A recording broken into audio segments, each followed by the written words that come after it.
So, I've made a lot of videos about Coraline. I'm a children's therapist. Coraline is such a wonderfully powerful children's film with so much to discuss from a psychology perspective. It's time I pulled all of it together into one big video. A final Coraline video before I move on to other topics. You know, in the very near future that's likely to be the new season of Arcane. After that, I don't know, but you're getting two things in this video. One is what I believe they call a supercut of my existing Coraline analysis, all of those videos bundled in one again, and two, some extra thoughts I have about those videos, some extra interpretations I want to make about this film. Inevitably, I think I do have to talk about Neil Gaiman. I should talk about Neil Gaiman, but I'm going to save that until the end. I think if it seems weird for me to be making a video like this at all in light of that, hopefully it'll become clear why. But right now, let's start way back in 2020 when my channel was still very young, when I had just seen Coraline for the first time, and when my voice still sounded very self-conscious with a microphone. Let's start there.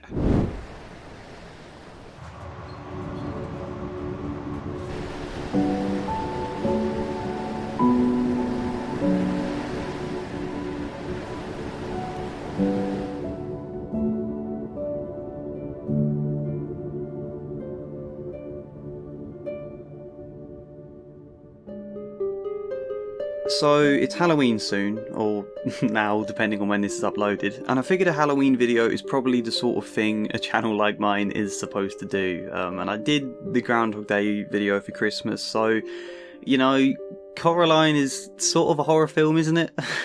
I mean, basically I read the book several months ago, and I've been keen to see the film, so I thought, why not combine it with Halloween and make this video?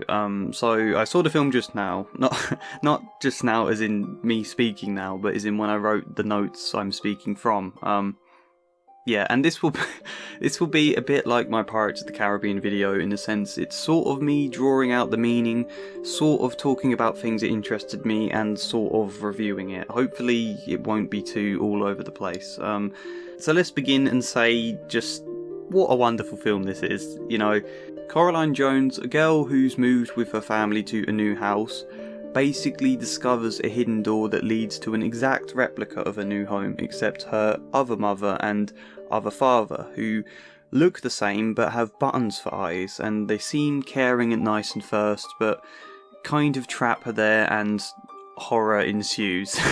I know I talk a lot on this channel about things being the perfect balance between two opposites. I think that's becoming a catchphrase of mine in a way, but this is the perfect mix between horror and wonder in my opinion. It's the right mix because the sense of spectacle is so important here, where the film begins with Coraline running out in search for adventure and finding adventure with stupid humour where her dad plays on the piano and they eat food with a gravy train to bring them gravy, which is just a dumb yet kind of charming joke, and there's this beautifully detailed garden with plants that tickle, and the mouse circus is just funny, and the performance of Miss Spink and Forcible, of course voiced by French and Saunders, is just stupid and fun, and we understand exactly why Coraline loves this world so much to begin with.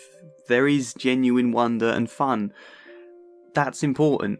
Because there's a bit of a cliche in stories of like the don't eat the fruit thing, where there's some sort of dangerous fruit or whatever, and you as the audience know the character shouldn't eat it because something horrible will happen, but it's just so tasty and they can't resist, and it's a good trope that, but we as the audience aren't empathising in those moments, you know. We know eating the fruit is a stupid thing to do. We don't feel tempted ourselves and just feel a bit annoyed at how easily the protagonist does get tempted. However, here, in this film, we are sort of charmed by this world and tempted in exactly the same way Coraline is. We empathise totally with the fact she falls for it because it's just so fun and so beautifully animated. You know, it's obviously kind of sinister from the beginning, we know that, but the button eyes aren't played for dramatic horror at first. They're off-putting, they're kind of unsettling, but it's a bit more like a slightly weird quirk, you know, it is unsettling but it's also fun, and the weirdness in general just makes this world more fun and adventurous for Coraline, and like the fact the other dad arranges the garden to be in the shape of Coraline's face. It seems fun and charming to Coraline in the moment, but when you think about that, that's actually a horrific thing to do. Imagine if someone did that in real life with your face, you'd be terrified. But we get why all of this world charms her, and I think that makes the gradual shift into horror so much more effective. And on a point of how beautiful and fun the world is, the animation is fantastic. The fact, firstly, that the people are all animated to sort of look a bit like dolls makes this motif of the doll as like an inhuman replica, a soulless copy of the real person, all the more impactful. But the scenery as well looks great, and I think more specifically it's the tiny details that make everything so interesting. That's what creates the real sense of adventure here. Neil Gaiman in all his writing is fantastic, with powerful, odd, strange imagery, such as the other mother tapping the side of her head, where that sound slowly becomes the sound of water dripping from the tap. It's a deal. That's an image from the book that was arguably one of my favourite moments from the book. And we get the clouds parting from the moon like the clawed hands of the other mother. The many transitions in this film, in fact, they're all wonderful. And I think in animation, the little details are absolutely essential because they stand out so much more. You know, knowing it took all this effort to animate them. Like the tapping of the shoe thing everybody talks about from Spirited Away. Bothering to animate it, it makes you notice those moments all the more, and this film is packed with tiny little nuanced things to make what could be just an ordinary shot so much more appealing. Take even the beginning of the film as well, before Coraline enters the fantasy world. There's a rug that folds annoyingly when Coraline walks past, Coraline entering a room by swinging on the door, or her playing with a creaking door to annoy her dad, jumping down the steps instead of running. You know, these are tiny things where a lot of films would have just had her walk ordinarily through those shots, but these little touches add character both to Coraline and to this scenery in general, these early scenes. The real mundane house is given character, which is particularly clever when you consider the emotional message of this film.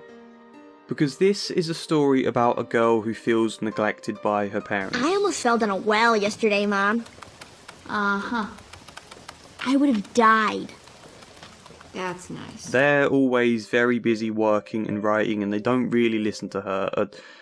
A painfully relatable experience I'm sure most kids have had growing up. You know, when you're stuck in the house and you're bored and you can't really settle, and your parents are just throwing out random things for you to go off and do so that you leave them alone and they can get on with their work. You can understand that from the parents' point of view, but you can also understand it from Coraline's perspective at the same time. And yeah, this is a story about a girl who feels neglected, where she then discovers this other version of her parents who are super nice and super interested in her, and they listen to everything she says and give her everything she wants and make everything so much more entertaining than the mundane reality. But in many ways, the emotional message of this film is the complete opposite of that kid with bad parents who escapes through fantasy sort of trope. The point of this film is that Coraline isn't meant to escape the mundane reality. What she's meant to do is gradually realise just how interesting the mundane reality actually is, and realise just how much her parents actually love her, and that whilst this other mother may offer superficial comforts and gifts, it's not real love. It's actually something pretty sinister, which becomes particularly sinister when you see the other mother as like a stranger offering Coraline sweets and gifts sort of thing. You know, that's pretty dark. And this is why it's so important to the emotion of the story that the ordinary, mundane world is actually full of character and wonder and adventure, despite how empty the house is that they've just moved into. You know, there's character and adventure to be found in Coraline just walking around it, and there's the interesting eccentricities of the real versions of her neighbours, Babinski's weird... I did not call him crazy, Coraline. He's drunk. ...and trying to train mice to perform acrobatics and play instruments. Miss Spink and Forcible are washed-up actresses still both obsessed with being centre stage and just squabbling with each other like petty old women for that limelight in ordinary conversations. And plus they have like 1 billion old pet dogs of theirs that they had stuffed and placed on a giant shelf. And WYBIE even is odd and interesting and fun. So the point is, It seems mundane and boring to Coraline at first, and that her parents just ignore and don't love her, but that's not true. You know, we see lots of tender moments between them, just Coraline kind of overlooks those moments to begin with. And we see her actually getting on with WYBIE and just enjoying his company, yet on a more superficial level she claims he's annoying and prefers this superficial version of him that doesn't speak and therefore can't annoy her. So he can't talk at all? Nope. I like it. But again, that's just superficial. Without his voice, WYBIE is without his real character and is then actually kind of boring and makes her feel more lonely. And then she loses her real parents and is in a house alone, and we get this moment where she makes pillow versions of them that just makes your heart melt, you know? She realises just how much she loves them and misses them. So the fact the real world only seems mundane on a superficial level but actually has genuine deeper character and warmth, even to the locations themselves. You know, tiny details as well, like going to this clothes shop and there's a Shakespeare festival happening around town and we just see interesting shots in the background where this happens. They didn't need to bother animating that, you know, but it adds such a sense of character to what could have been an ordinary moment. So yeah, emotionally, Coraline realises, like all kids learn at some point growing up, superficial gifts and care don't equate to real love. How common it is that a little kid won't get something he wants and will then declare, "My parents hate me." Like Coraline sort of does when a mum won't buy her these yellow gloves. "My parents hate me, my other mother would have bought me them." But you get older and you learn, you know, you come to trust they love you without the need of superficial gifts to prove it. You just come to trust on a deeper level, and then out of that you love them even more in return, and that's just such a nice message to such a dark film. It's a really good film, and I'll say two more things before I mention a few negatives. One is the simplicity of the geography in this film, like the book as well.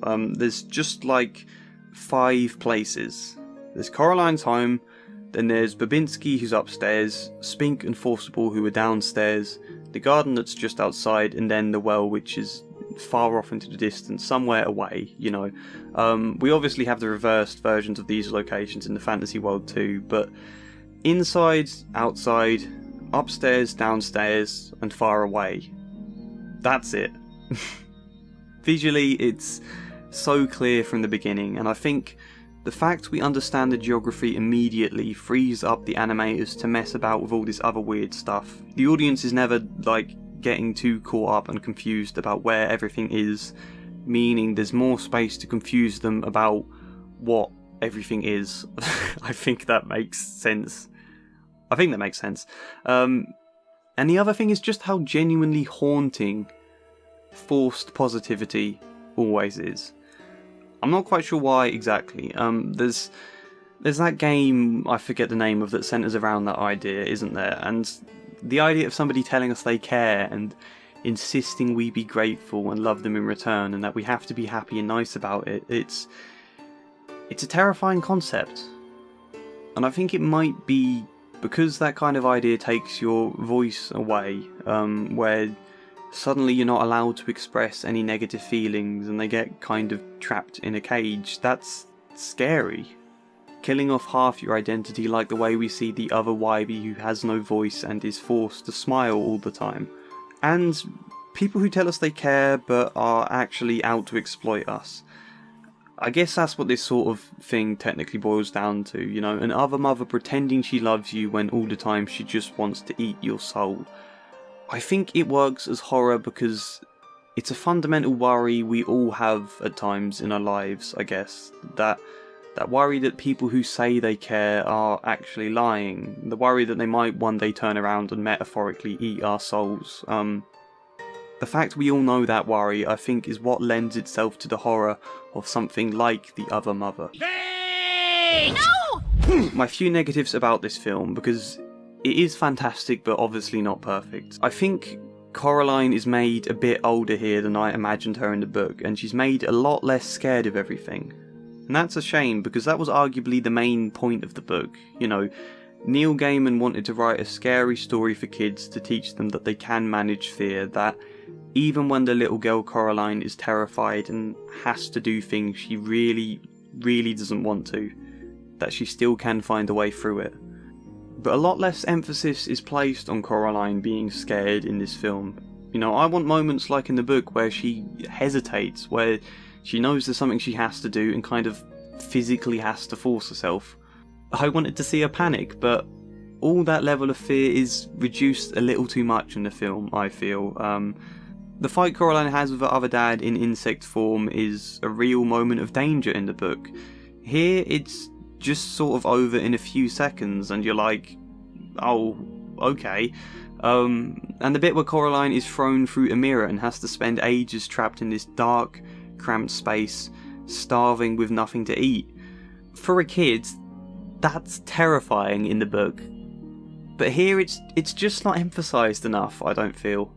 And there's like the bit in this film where she's failed and she thinks she's going to be trapped here for good and starts crying, but it's only like 2 seconds of crying before the cats actually solved everything and, oh look, I haven't failed after all. You know, 2 seconds of despair is not long enough to connect to that feeling. We need more of that feeling there, and I get the sense it probably was longer, but they cut it to give themselves a more concise runtime, which is a shame.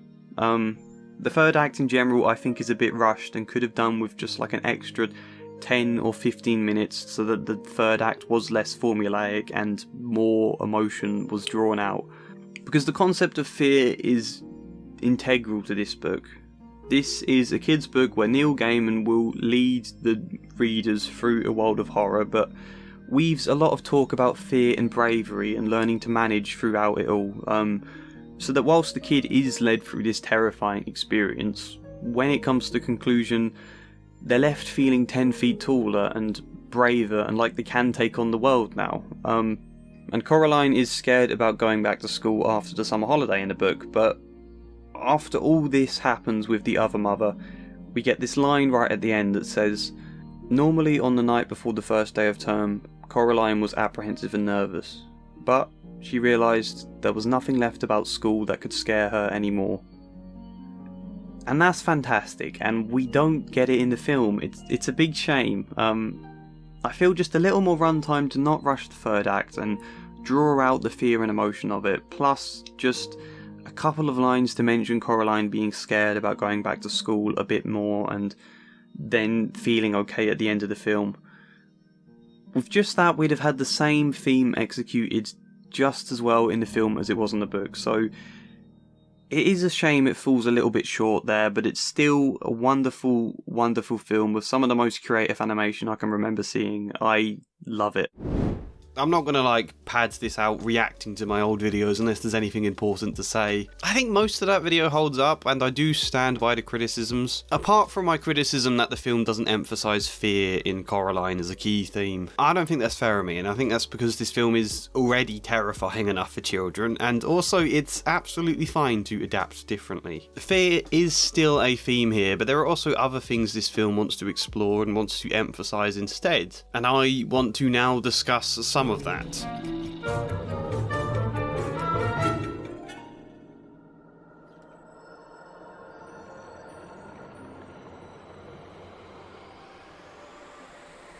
Oh, you better believe it's World Anvil. They are sponsoring this video, they are offering you 51% off, and they are an online tool for building worlds, you may have guessed. But also creating characters, designing and managing campaigns for all sorts of different games. My best friend uses it for D&D, but there's lots of other games. You can use it for planning your stories, writing your stories, working on all sorts of creative projects. For me, it is my novel. I need a tool like this, otherwise I am far too chaotic. We're moving flat soon and I literally have 6 cardboard boxes full of random sheets of A4 paper I've written old ideas on. Pre-World Anviled me was a nightmare. So with something like this, not only can I keep everything organised, keep it all in one place, be able to easily edit things, but I can create timelines, I can create hyperlinks branching off specific characters or articles or a billion other things that just make it so much easier to find stuff. Planning things can be hard, especially when there's so much to do, but having all of these tools to help visualize it, to help split everything down into specific points, articles one at a time, it helps immensely. I'm not going to show you because it's a secret, but I've created different bio pages for all of the characters in my world, even the minor ones, which house they live in, what their job is, who they're friends with, who they hate, what different beliefs they have or opinions about events that go on in the book, or whatever. So, World Anvil is great. I hope you can hear my passion, and if you desire, if you crave. If you call to the heavens for a 51% discount, then use the code TREE, or click the link in the description, or the pinned comment, or if you just want to try out the free version, then go for that. You know, there's no time limit on it. Test it out for as long as you want. World Anvil.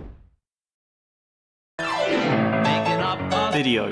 Coraline is a 2009 stop-motion animated movie based on the original children's horror novel, essentially about the girl named Coraline who moves to a new home and discovers a portal that leads to an other world with an other mother and another father, versions of her parents that have buttons for eyes, and how dangerous that world is, despite how bizarre and fun and exciting it somewhat appears, makes for a lot of the conflict. These aren't better versions of her parents, they are twisted versions that actually want to imprison her. Way back in the early days of my channel, I made a video about Coraline called Coraline Charming Horror, which is a tagline I think perfectly describes this movie, but it's just had its 15th anniversary run in cinema. We watched it the other day in 3D, and it got me thinking there's a lot more I want to say about this movie, so I'm going to sit here with a microphone and I'm going to say it.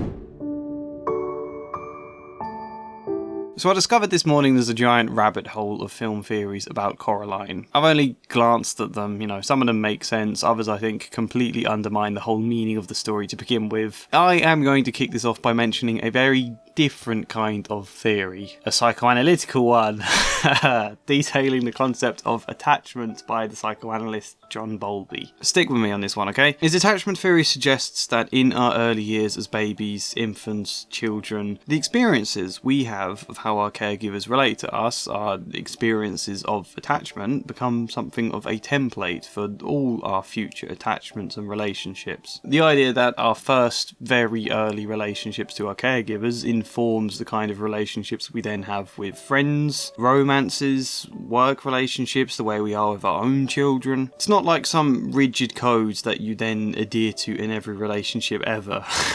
It's a spectrum, and it is loose and can change, but it is still something of a template. And generally there are four types. The first is secure attachment, in which a child is securely attached to their caregivers, unsurprisingly. They will trust they've got that caregiver like an anchor when they need it, you know, or like someone holding a kite that's free to blow free in the wind. They feel confident to then go out and explore the world. They trust that that person will be there to come back to. Or if the caregivers have to go out, or they're preoccupied elsewhere for small periods of time, the child will hopefully be able to trust that they will come back, that they aren't going to be abandoned, or that the fact this person's going out isn't like an act of punishment, it's not the kid's fault or anything. They are still loved. Naturally, this is something they learn as part of the development. It's not that they feel that way from the very beginning. This kind of development requires time and care and reassurance. And then you've got the less secure types of attachment, such as anxious attachment or resistant attachment or various other names I think people give it. I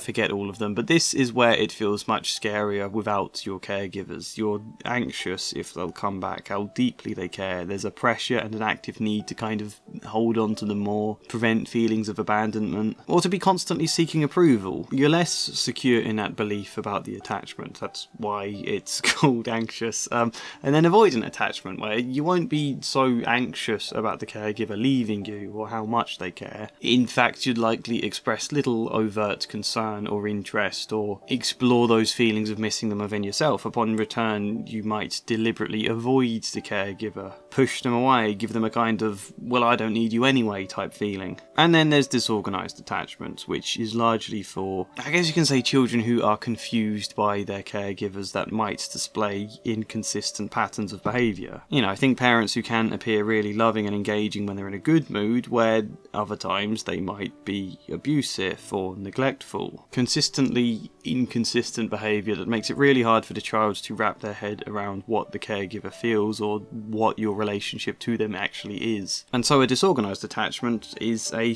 similarly inconsistent, fluctuating, conflicted feel of emotion and behaviour. If you know the film Coraline, you can hopefully already see where these ideas might apply. Coraline feels neglected by her parents. They've just moved to a new home, haven't yet found much time to unpack, and they're both working hard on their writing for a gardening catalogue. The dad works as the writer and the mum as the editor, and they've got a tight deadline to hit. A lot is depending upon that. Add to that, they've been in a car accident recently that's left Coraline's mum wearing a neck brace. I think it's just pretty obvious in the detail of their animation and the design of their faces just how tired and stressed both these parents are. It's very easy to relate to how the dad looks. And therefore, Coraline finds it difficult how little time they have for her at the moment. It's the summer holiday, so she's got all the time in the world, plus this is a new area, so she doesn't have any nearby friends to spend that time with. And her parents are working from home, which I think could be more confusing. It can feel like, well, you are here, aren't you? Surely there's time to spend with me. Surely you can take a break. Surely I can talk with you. It's a more difficult boundary to understand than that kind of idea that, well, dad is going to be gone for this time, he'll be out at work in whatever office, and then he'll be back at this time. And when he is back, he can leave work behind, so that's time for me and time for the family. Not to say that it's better, there's,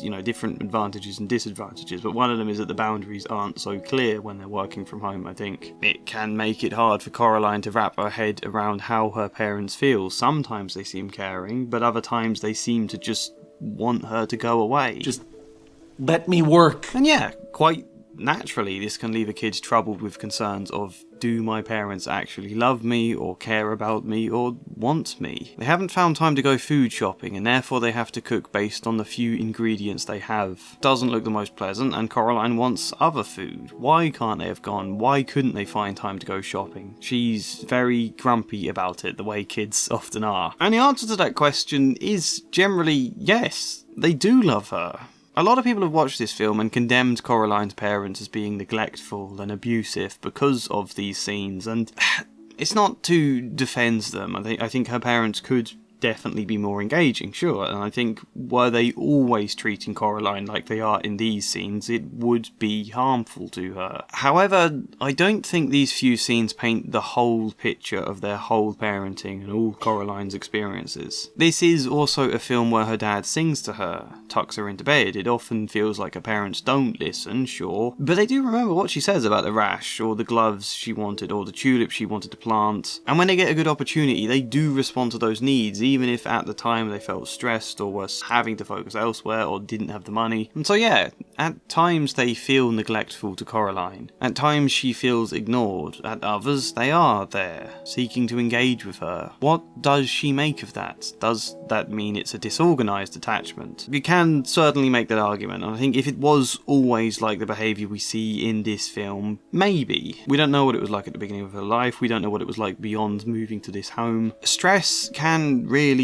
damage a parent's ability to care for their children. This is a big reason why poverty can be so damaging to mental health and a child's development alongside, like, everything else. However, I think the Coraline we see in this film is securely attached to her parents, as a whole. That's my opinion based on her character. I think we see someone who's confident to go out and explore beyond their presence, trusting they will be there when she gets back, wanting to see them when she gets back, but also at an age where she is learning some independence. When Coraline returns home from the other world, she fully expects her parents will be there for her. When they're not, there's no worry in her mind that they have abandoned her. She trusts she is loved, and even at the end of this film when she is reunited, she fully expects they will be happy to see her, and she is open to express how happy she is to see them. She is able to cry and to feel the sadness in the moments where she is missing them. She's not, like, blocking that out. I think the big one for me is this conversation. I almost fell down a well yesterday, Mom.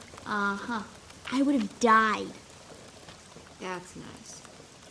Coraline's response to me suggests someone who is understandably annoyed. I really relate to her in this moment, remembering myself when I was young, but also doesn't take it to heart and does largely understand that her mum is just busy. I think there is a difference in that. And it's not to say any of this stuff is good for Coraline or that it isn't upsetting to her, because I think it is, but it's just to me that there are many past years perhaps of positive, close relationship to her parents, so that at this particular point in her life, when they have just moved, when there's been a car accident, there's a tight deadline, when everything is at its worst, the experiences now aren't anywhere near as damaging and painful an experience for Coraline as they might have been. It's a really hard time for her as a child, but she is managing it really well, and a part of that suggests she has developed into a very healthy person. Their relationship isn't perfect, and no attachment is perfect. That's, humanity for you. We're all flawed, and in a way that is part of Coraline's story in this film. It's all about exploring that feeling. What is it like when your parents feel more busy with other things than they do with you? With parents who were much more neglectful, I don't think Coraline would be able to process that experience as easily. But before we take this all a step further, let's also mention boredom, because most of all, Coraline is really, really bored at the start of this film. And I can so remember this myself, lying on the carpet, writhing about as if in agony, groaning to my parents, "I'm so bored, what can I do?" And like my dad going, "Why not draw a picture?" And me going, "No, what about a roller coaster? No, give me something else to do, I'm so bored." Boredom is an experience kids need to explore. Boredom can be really, really hard though, especially when you're down and you want things to distract you from difficult emotions, but it's still a part of life. Ideally, a kid experiences boredom in small doses, gradually building up so that they can develop and that they do have support and help. We get a bored Coraline not allowed to go outside because of the rain, which I kinda get. I think that's a separate debate. She's got nothing else to do now though, so she swings back and forth on a door. Let's just leave that as a thing to maybe talk about more later on. Boredom is an experience to hopefully learn to manage better with development. And also to an extent, sitting by yourself. This is just the start of the film though. What actually happens next? Well, Coraline finds this weird doll that looks exactly like her. Or rather, this kid she met called WYBIE found it, and because it looks like her, he gives it to her. And as it turns out, this doll is something of a spy, enabling the other mother to see Coraline's life. As Coraline goes about the house being very bored, feeling ignored by her parents, carrying this doll around, the other mother is able to watch this stuff. She sees what things Coraline likes and doesn't like. Coraline likes popcorn and candy floss. She likes gardening and getting to go outside, and she doesn't like when she feels her parents aren't listening to her. And so the other mother leads Coraline to find this weird door that is actually a portal into the other world. A world that, based on Coraline's experiences, has been designed to look exactly like the same house, and there's also Coraline's parents again, only they're her other parents who have buttons for eyes. Sure, that's a bit creepy, but these versions of her parents also aren't stressed. They don't have the bags under their eyes. They have free time to go out gardening and to play games with Coraline, and they had time to go food shopping. The other mother bought all the food Coraline likes, and everything is just so much better than the real world. In the real world, Coraline is sent to visit her weird old neighbours simply as a way to find something to do so that she's not pestering her parents. And she finds Mr. Babinski, who is odd and talks in ways she finds crazy about training some jumping mice. Miss Spink and Forcible are ridiculous, but in the other world, Mr. Babinski is amazing, and Spink and Forcible are great entertainers, they're their younger selves. Everything is amazing, in short. Nothing is ever boring because there's always something entertaining that will happen next. And as a side note, I do find it kind of sweet, by the way, the idea that a perfect paradise for Coraline is basically where she already lives with her parents, only her parents don't have to do work. I find that kind of adorable. Also, I love this dinner scene where Coraline gets to eat all this amazing food, but she only has like one bite of anything before it's whisked away to present the next thing she likes. And the way it is still just whisked away without any concern, I think tells you that these things aren't actually what's important. Another roll? Sweet peas? Corn on the cob. It's not about Coraline really wanting chicken, or wanting mango milkshake, or a nice cake. Each thing is quickly forgotten about in place of the next. It's about the experience of just being given things. Lots of things. Stuff to absorb your attention. Does that make sense? These things in themselves are actually unfulfilling. They're just stuff to keep her entertained and to make her feel cared for, because the other mother must care, right? Why would anybody give you so many wonderful things unless they did care about you? I wonder. There's quite a big moment of revelation that I think can come in a child's mind. Well, not like a sudden epiphany so much as a growing understanding. The idea that sometimes your carers stop you doing the things you want to do precisely because they care about you. And in reverse, sometimes people do let you do the things you want or give you the things you want precisely because they don't care about you. It's a really weird thought. Coraline wants a new pair of gloves when they go shopping, and Coraline's mum says no, largely because they can't afford it right now, they're waiting on this deadline. She's stressed about whether or not the catalogue will be accepted, will they be paid. But because she's saying no, it makes Coraline feel like her mum doesn't care. And again, just because I think she is securely attached doesn't mean she isn't still a child who struggles with these experiences and is still developing. It's not that Coraline really needs these gloves. Even if they would prevent her getting another rash on her hands, the gloves are technically just a thing. And Coraline does want it, but she especially wants it because she wants the reassurance that her mum will respond to her needs, that her mum will get Coraline things in general that she wants, that she does care about her. The other mother is offering me things, will my real mum do the same? Therefore, when her mum says no, it's upsetting because it then kind of feels like her mum doesn't care about Coraline, kind of like her mum is mean to Coraline. And so yeah, in reverse, when the other mother does give Coraline everything, it feels great. Of course that feels nice for her, but this is effectively grooming taking place as a really haunting aspect at the heart of a film that can seem so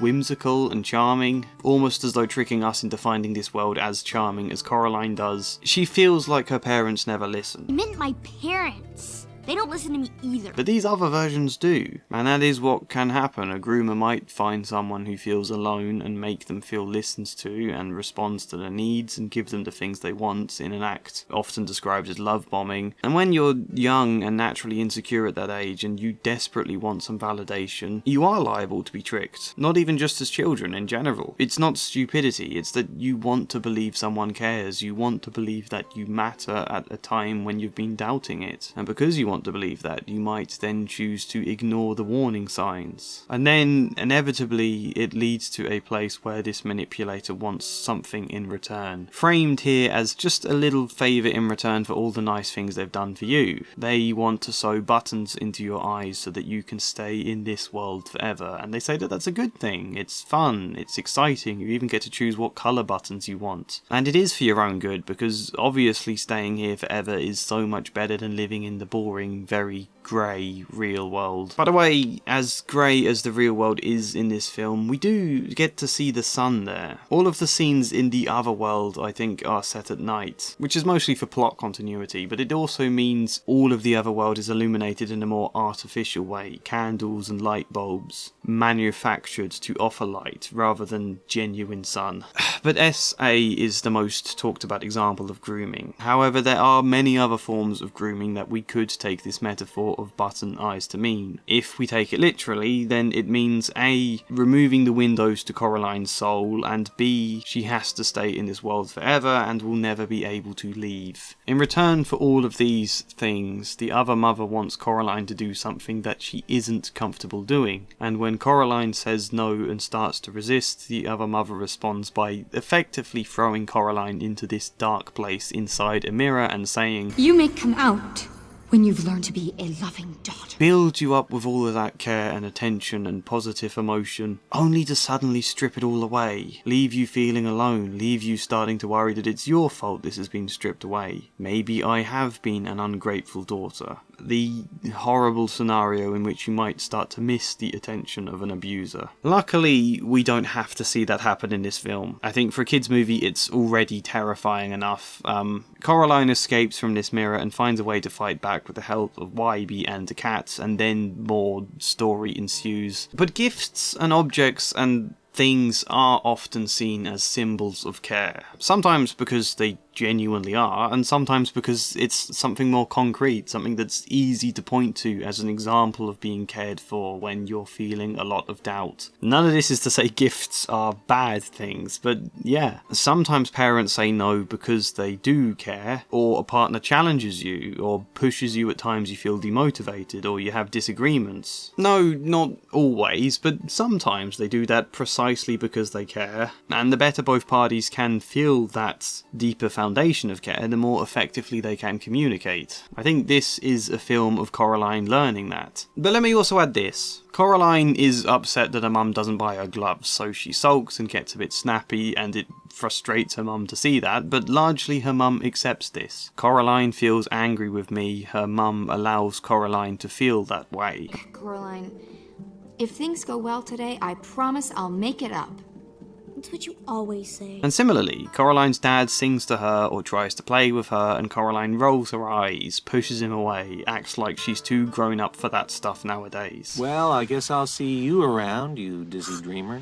Dad, I'm not 5 anymore. And her dad accepts this. It's not a nice experience. I think it can be all too easy for parents to feel rejected by their kids in times like this, but generally this is an experience of Coraline testing out independence. Growing to an age where she does want some independence. That's a positive thing. She's still young though and still unsure about it all, so she flits back and forth between depending on them, wanting attention, but also pushing them away and trying to feel more individual. And yeah, maybe also part of this feels like a little bit of revenge. My dad's been ignoring me all day on his computer, I'll put that feeling back onto him, see how he manages it. Her dad, again, accepts this from Coraline. The other parents though, or mainly the other mother, because like the other dad is just someone forced against his will to behave like her dad. It's good to remember these aren't actually Coraline's other parents, these are more the disguises they're taking to try and draw her in. When Coraline pushes them away and shows resistance and independence, the other mother does not accept it and does not like it. Apologize at once. She throws Coraline into that prison cell and then tells her to learn to be grateful. I think the different ways they respond to disagreement here says a lot about their care. I've said this in videos quite a few times, that anger isn't a bad thing. It's an emotion and we can't just get rid of it. If you feel it, you know? Anger can lead to bad behaviour, definitely, but a kid feeling angry and upset isn't bad in itself, and using snappiness or sulking to kind of express that to you, to let you know that that's how they feel, there's nothing wrong with that. It's often positive. And I think because Coraline is given space to express that, and because they'll still be there for comfort should she want it, Coraline is then better equipped and better supported to process the anger. It's all still a two-way thing though, by the way. Coraline does come out of this all more securely attached to her parents. I don't know if in reality having a twisted version of your parents' attempt to imprison you is the best way to help a child learn that, but it works within the metaphor of the film. But yeah, her parents also do find more time for her as well. Once the deadline is out of the way, it is very, very important that they do make time for her, and they do plant tulips in the garden like she wanted. Her mum gets down in the mud with Coraline, even though her mum doesn't like dirt. That stuff is important for the happy ending. Ideally, the parents would never be in that original stressful position to begin with, but they were, that was life, and it was difficult for all of them. But the family also appears to get through it, and to grow. Again though, this is why stress is dangerous, and why living conditions matter, financial pressures, why that hustle culture of just work harder can become very harmful. I'm not going to finish on that cheery note though, there's one other thing I want to say, and actually I think the big main point I wanted to make. We talked a little bit about things, objects, stuff to hold and accumulate as a sign of care. We also talked about anxious attachment and how that plays into an anxiety about abandonment, that your caregiver won't come back. And in that context, let's talk about the other mother, or the Beldam, as she's also called. We get this quote when Coraline is fleeing at the end of the movie, finally able to escape.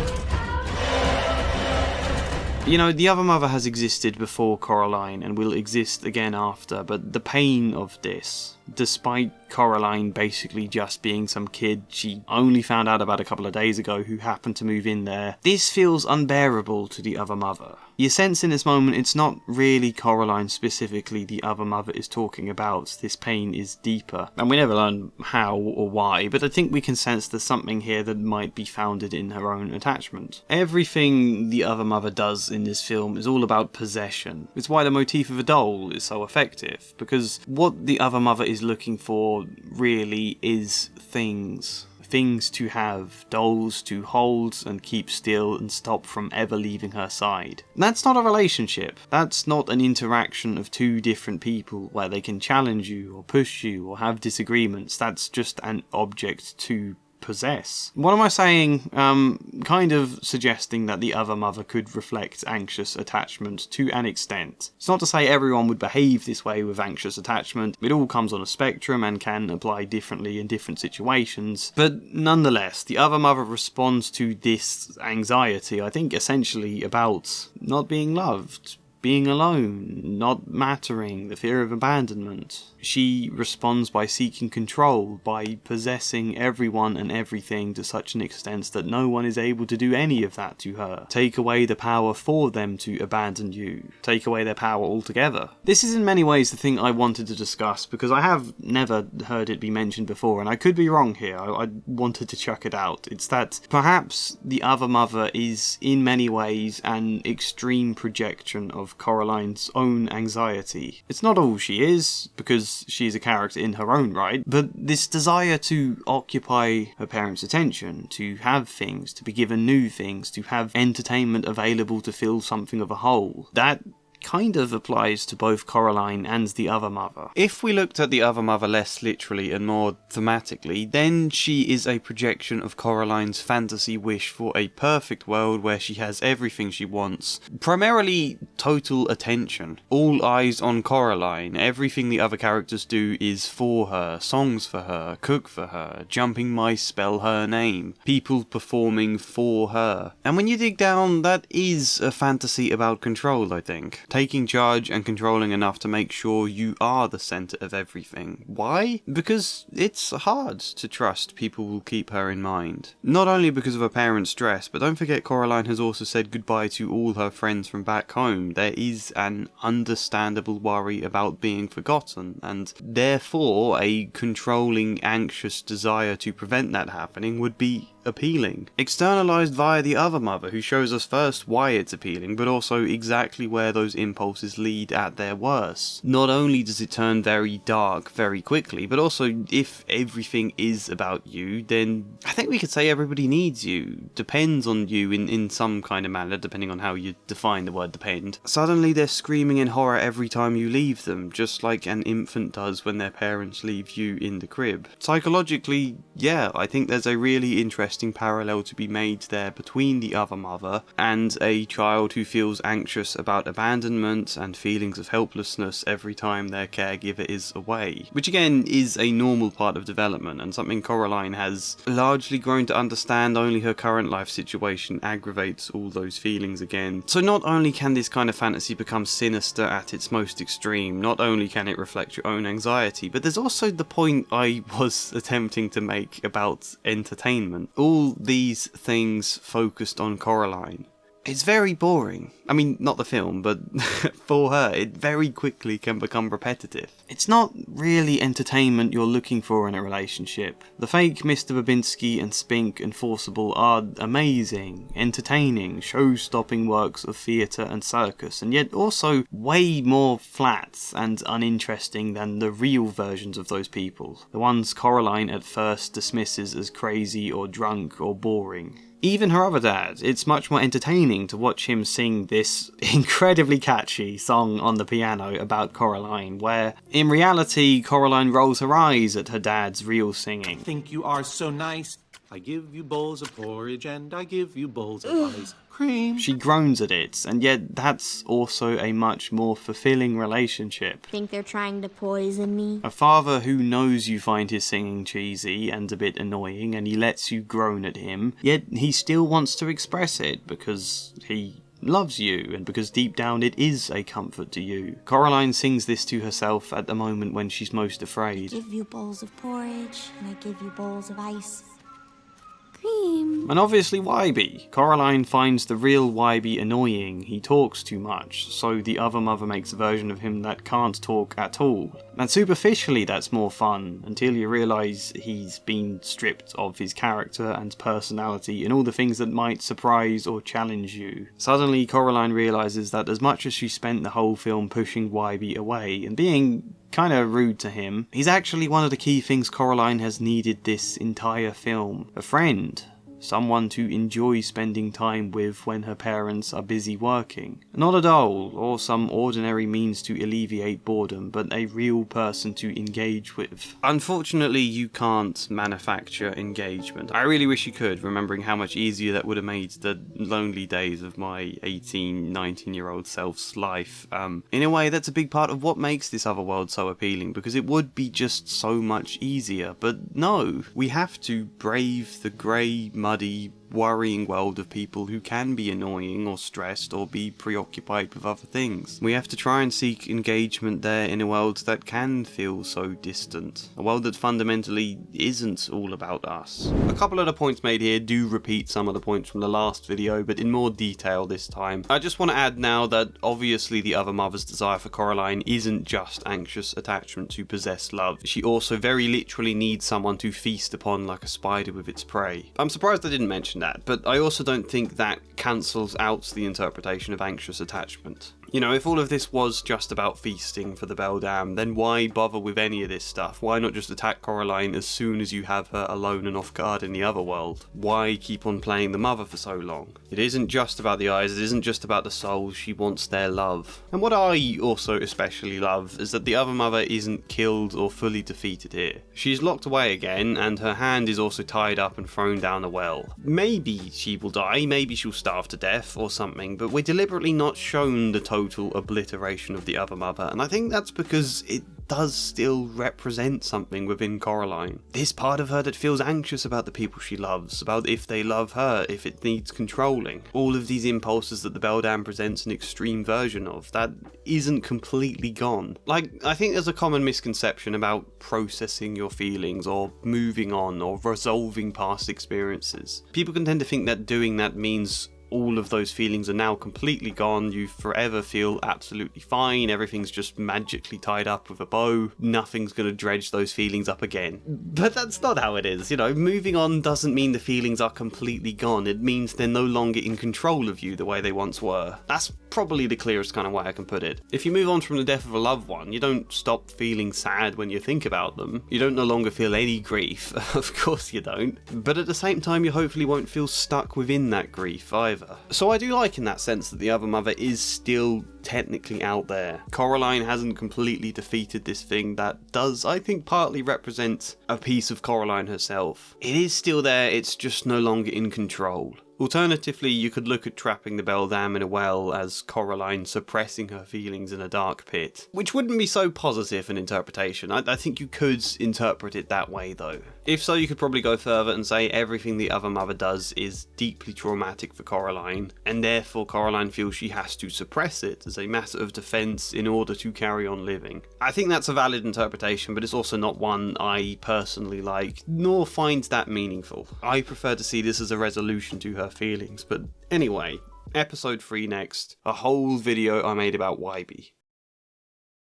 Coraline is, of course, a fantastic film and visual delight of stop-motion animation. WYBIE, however, is a character from Coraline that people have mixed opinions about. Coraline's nearby neighbour, who is at first someone she dislikes before the two eventually become friends and work together to defeat the Beldam. The thing is, Coraline is originally a children's book, and WYBIE isn't in that book at all. He was a total movie invention, and I think just creating an entire character out of nowhere to be one of the main characters in an already existing story, doing that without his inclusion feeling forced or like knocking some of the pegs out of the original story is a really hard thing to do. Some people don't like WYBIE as a result. Why? Was he there? What does he add other than backing for some plot exposition? I wanted to talk about WYBIE, I think partly to defend his inclusion in the film and why he does mostly work, but also to explore some of the depth he adds. Because he's not a character people often discuss for meaning. I'm going to do just that.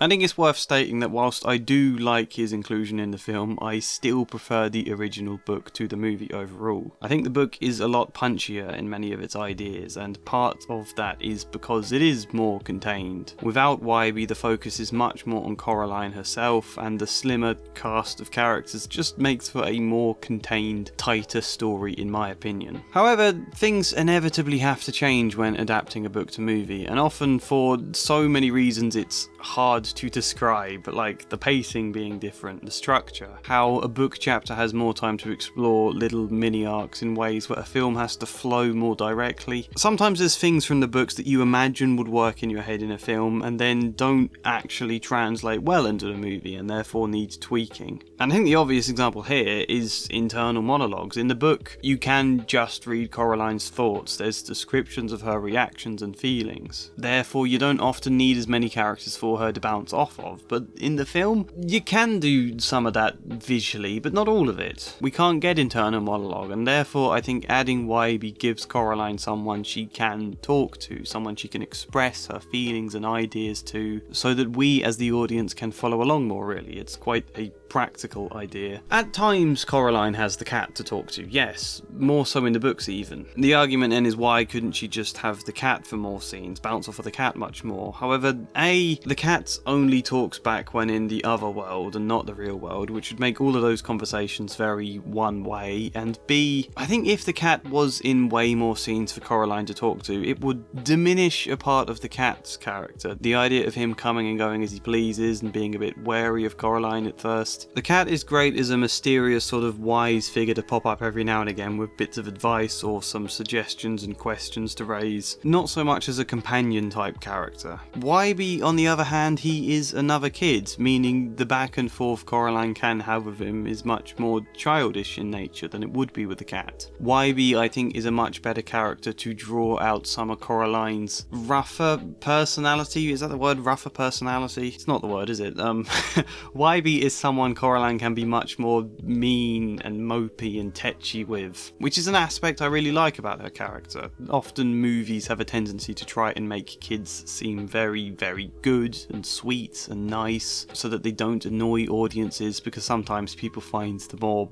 bratty qualities in the kids a bit annoying on screen. But I don't. I find them much more real and raw, and it's meaningful to include it here. I don't think Coraline is at all annoying. I think she's human, and WYBIE is a good vehicle to draw a lot of that out. So that's a big part of why he works. He's a great vehicle for Coraline, and also I think a good springboard for the film itself. If you look at how this movie begins, we get the doll creation credit scene, then this quick shot of the removal men to show us that Coraline has just moved in here before we then see her wandering out with a dowsing rod. She gets scared by a cat, then gets even more scared by WYBIE's ridiculously dramatic introduction. This is a core theme after all. Fear. It's the whole purpose behind creating a children's horror story, to help children explore and manage feelings of fear. So yeah, start this film with Coraline scared by a strange noise. Oh, it's just a black cat, I don't need to be scared. Then, oh my god, there's some skeleton, ghost rider, air horn thing. Nope, it's just some weird neighbour, I don't need to be scared again. I think seeing Coraline scared here over things that are actually safe is an important contrast to how brave she has to be later on. Yeah, you could just do that with simply the cat here, but I think this second beat with WYBIE helps much more to have this moment land. And then we do also get a good bit of intrigue.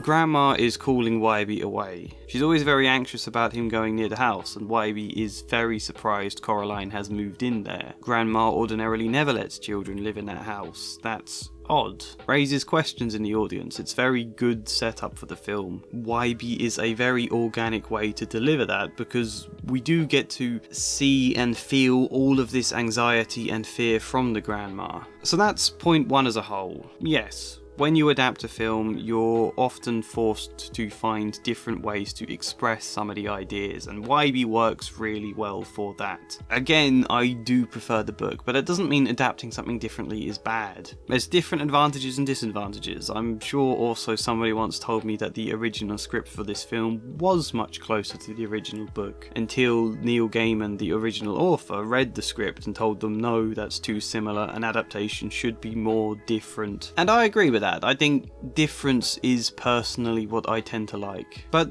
what are the bigger points? Firstly, WYBIE is a very interesting character. All of his nervous mannerisms are so well animated, set against the somewhat oblivious nonchalance he shows in other moments. Visually, his thick black coat and semi-motorbike bicycle is a nice contrast to Coraline's yellow and blue, so that's true, but more importantly we can sense depth that the film is only hinting at with WYBIE. Okay, sometimes expressing very bluntly, his name is Why-born. Coraline even very helpfully pointed out for us. I definitely heard someone.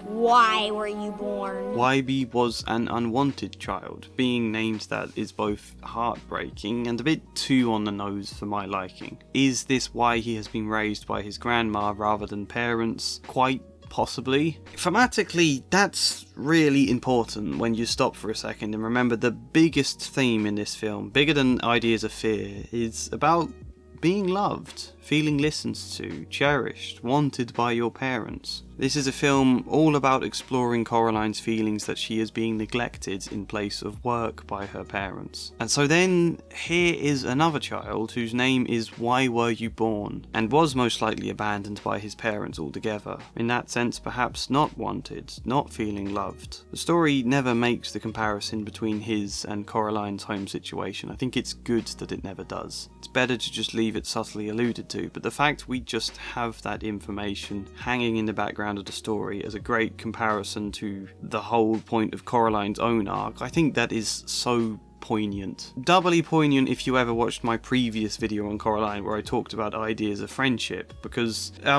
Coraline feels alone in this story. Her parents are too busy to play with her. It's a long summer holiday. She's in an entirely new home miles away from her old friends, and she hasn't started at a new school where she can make new friends. Combine that with the fact Coraline is also at an age where she is starting to assert independence from her parents, exploring her own individuality away from them. As much as she does definitely want them more, we also see her push them away at other moments. So wanting connection, wanting to spend more time, but also wanting some independence from her parents as well. I think in that sense, baked into Coraline's character, a close friend is exactly what she needs right now. And I find the first scene we get with WYBIE quite sweet in that sense, because Coraline is angry with him there. She's been caught in a moment where she looks a bit foolish in front of someone new, and so she's deliberately being a bit aloof, trying to seem more assured. There's a tetchy back and forth that so fits with children at that age, and yet you can sense them kind of getting along. You can sense this is fun.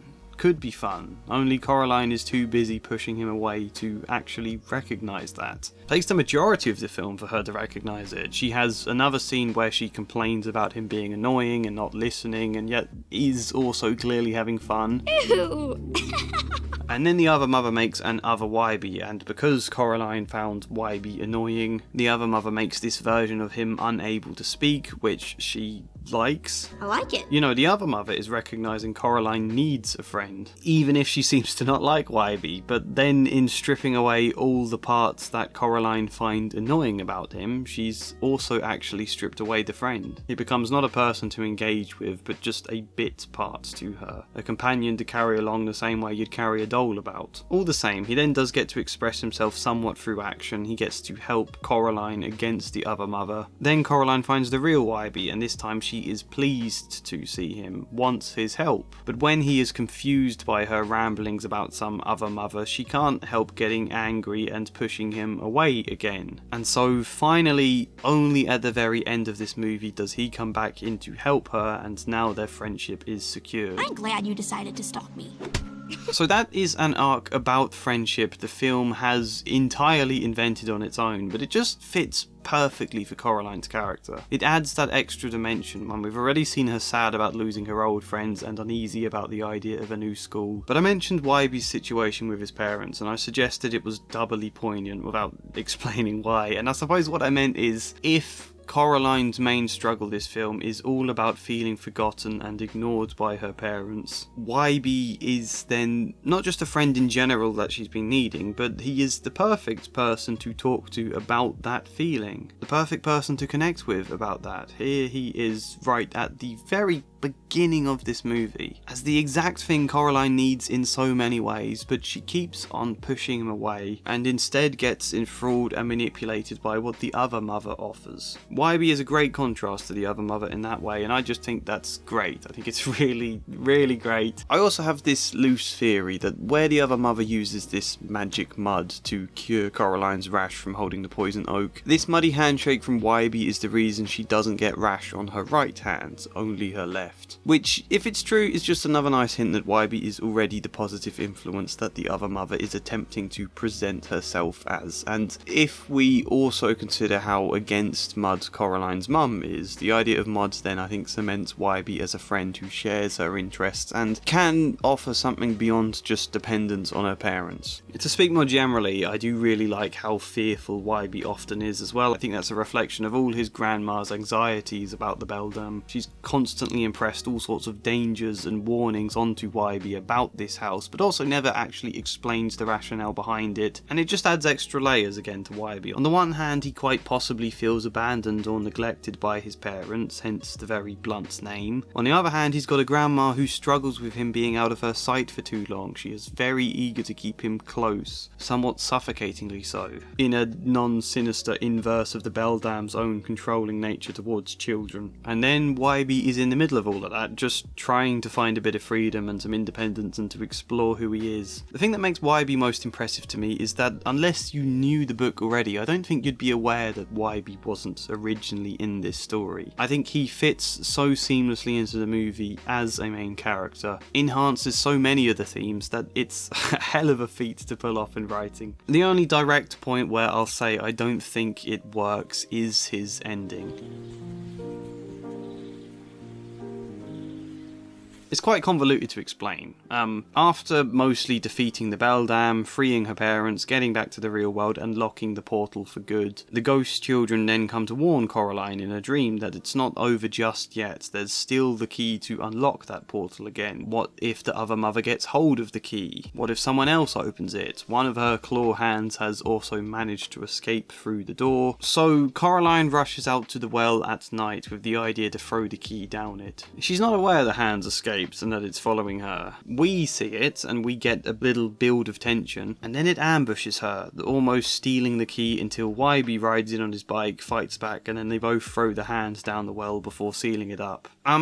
To me, this moment feels a bit too much like we need WYBIE to do something helpful in order to complete his arc at the end here, so let's just have him swoop in and save the day. Feels a little generic to me, even if it's a nice parallel to how they begin this film with the well and him riding in on the bike. I think it undermines Coraline a little, who has a great moment here in the book of tricking the hand. In the book, she's secretly aware that it's following her, so she very loudly talks about preparing a tea party with the dolls, announcing how the key is going to be at the centre of the game. She's going to place it in between all the dolls. So she sets it all out on top of a covered well as a deliberate trap. She pretends to not be looking, and then the hand jumps in to steal the key but falls straight down the well. I think it's a nice moment of trickery, and the confident composure with which she does that all I think is the perfect conclusion to an arc about fear. And again, an adaptation can be different and can do things slightly worse than the original without it necessarily being bad in itself, so it's not the difference itself that's my problem. In the film, Coraline A has to be ambushed and almost defeated in order for WYBIE to get something to do here, and B, she has to look afraid. Coraline here is very scared creeping out to the well at night, but I think that feels odd to me after everything she's just gone through fighting a spidery other mother. I think this kind of emotional beat of her being afraid and singing her dad's song to herself as a way to kind of steal her courage, I think that beat should have happened happened earlier in this film. That should have come when she dared to creep back into the other world, knowing the dangers that were lurking there. Whereas having faced a load of dangers and just walking out to a well at night, not believing there is anyone following her, that just feels a bit odd to me, and I think all of that makes this final beat in the film feel a bit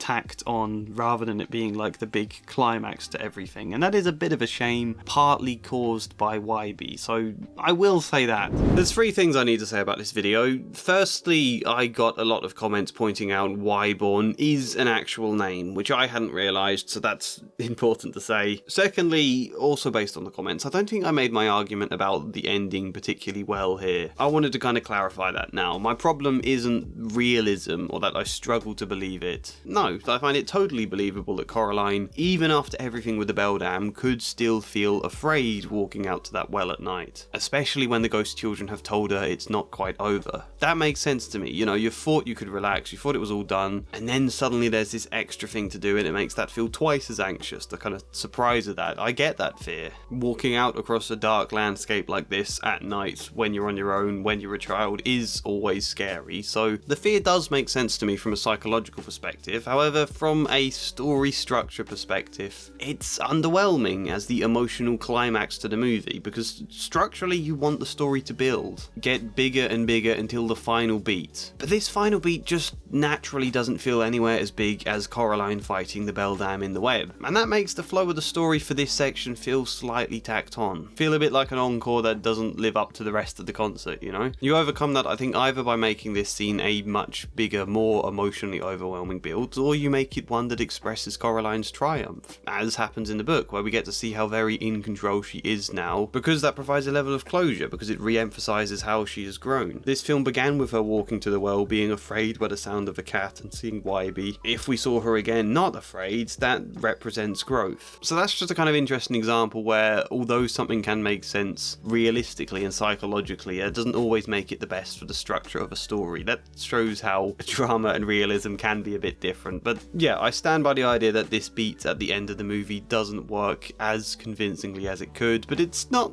bad, it still works, it's still a good scene. And thirdly, I wanted to say I got a really nice comment on this video from Robert Bailey Jr., who is the voice actor that plays WYBIE, and it's just lovely. Not what I was expecting at all. I've never had that happen before. It absolutely made me smile. And I feel a bit bad because I never mentioned how great his performance is in this movie, because it is. I think it's probably my favourite alongside Dakota Fanning as Coraline. She is also very good, but WYBIE is a character you have to kind of walk a subtle tightrope with, between expressing nervousness in his voice but also being someone trying to hide that, and someone who can be slightly nonchalant at times. It's just a really strong performance. And I replied to his comment, and I feel a bit bad about that too. I asked if he'd be interested in an interview, and even after I sent it, I thought that's got to be really off-putting. You know, you're there, you're choosing to reach out to show some positivity and appreciation, and that's what you get back from me. So if you happen to be watching this one, sorry about that. Anyway, I then made another video interpreting Coraline through another psychological theory. This time it was object relations. Coraline! Jones! I am a children's therapist. I have been discussing the psychology of Coraline a lot recently, specifically this video on attachment theory, but the psychoanalytical theories are not yet over. There is one more video I want to make about Coraline, perhaps the clearest interpretation we can make of this film from a psychological point of view. We need to talk about the concept of splitting here, and we need to talk about an old psychoanalyst called Melanie Klein and her theory of object relations. Yes. So you might have heard of the term splitting. It's one I do mention quite a bit on this channel because it comes up a lot in stories and characters. The world is a nuanced, morally grey, ambivalent thing. Generally, most things are neither all good or all bad. They tend to be a confusing, messy mixture of both. And that is really confusing, and the uncertainty isn't pleasant, it's stressful, and so sometimes you want to put everything into neat, black and white camps. Splitting is a defensive defense mechanism to help you cope with stress there, essentially, to start seeing things or certain people as either all good or all bad. This one teacher I have is amazing and does nothing wrong, another teacher is the devil incarnate. Sometimes parents do it a little bit with children, to a degree, on a spectrum, hopefully not literally thinking one of their children is evil, but they might subconsciously perceive or react to one sibling as the good child and another one as the bad one. Horrid Henry would be a fitting children's story for that idea. He's literally called Horrid Henry while his brother is Perfect Peter. That can be quite damaging for a child. It is, it's difficult, but also really relatable. I think a lot of us would have experienced that kind of scenario. What does all of this have to do with Coraline? Well, yeah, Coraline has two versions of her parents at the beginning of this. She is also splitting. Her real parents are seen as all bad. They ignore her, they don't listen, they don't get her the things she wants, they don't let her play outside. We see her often very angry with them, but her other mother and other father are all good. They give her everything she wants, they listen to everything she says, they don't just let her play outside, they encourage it and they play with her. Her dad doesn't sing terrible, embarrassing songs the way the real one does, he sings absolute bangers with full-blown piano hands.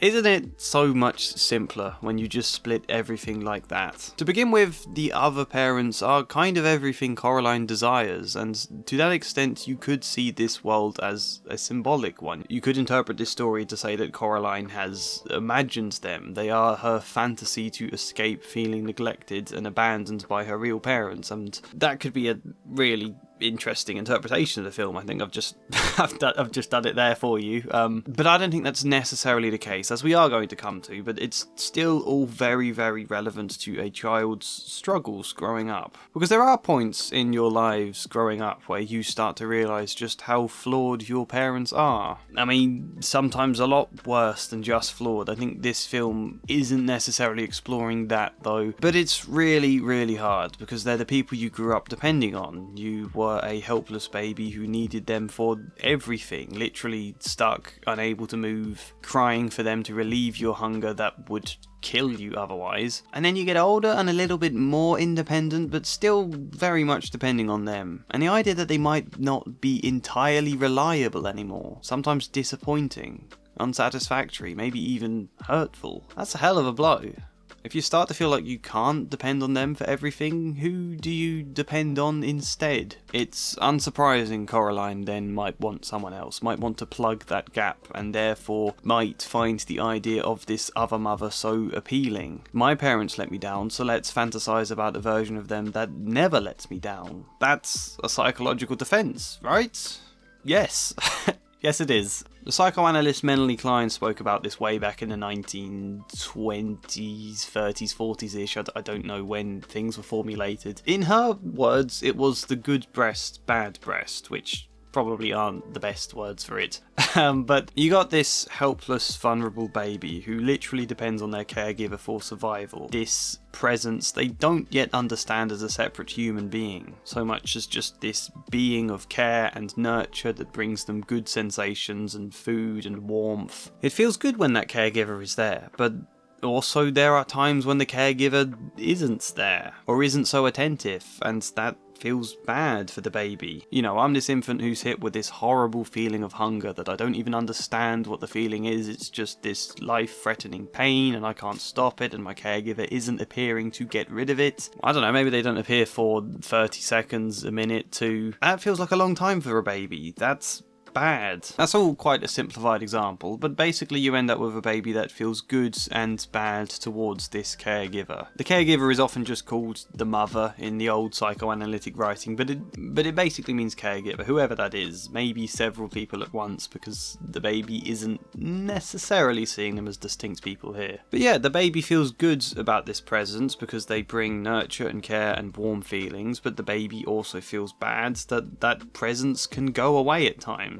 Why can't they give me all those good feelings all of the time? Can't they see how much I need them? I want to possess that and never let it go, so the fact it does go at times, I feel resentful and angry and jealous, and maybe a little part of me wants to just destroy them, which is where Melanie Klein starts talking about when babies might very aggressively bite the mother's nipple, but let's not go down that rabbit hole today. The point is just that the baby feels good and bad things towards this caring presence, and that's really confusing because this isn't a baby that has a full concept of what a separate human being is. It's strange, it's hard to wrap your head around. There's also identity troubles. Does the infant have a concept of itself as something separate yet? That's a whole nother layer to this that I don't think we should get into today. Generally, yeah, how do you understand this good and bad feelings? Here, as you may have suspected, is the beginnings of that psychological defense splitting. It's too confusing to feel good and bad at the same time, so you decide there must be two versions of this strange caregiver. The good one and the bad one. The one who does care and the one who is evil. The good breast and the bad breast. There you go. Simplified it quite a bit there, but that's the theory in a nutshell, or the first part of the theory. Understanding ambivalence and nuance is a massive part of maturity, and in this first stage it's too much of a struggle, so you do split stuff into two very distinct, rigid camps. Which, yes, we can see playing out in the film Coraline. Only there's one slight snag here. I was just talking about a baby and an infant's experiences, but Coraline is just a bit older than that, as far as I can tell. There is a struggle here that can rear its head to different extremes over and over again at different points in our lives, particularly under enough stress. You know, I think I experience it doing film criticism online, because that can be incredibly polarised, where people want to talk about films in an either all good or all bad way, and sometimes when I try and find a sort of nuanced middle ground, it can frustrate people. And by the way, that's not me saying these people are like immature or incapable of nuance, by the way, because they won't be. It's just finding nuance is confusing and stressful, muddling around in the middle ground of things. Sometimes you do just want clear answers. When you're under enough stress, you kind of lose the headspace to think about things in a more nuanced way. In Klein's words though, this early infant struggle of ambivalence where you are splitting is called the paranoid schizoid position for some reason.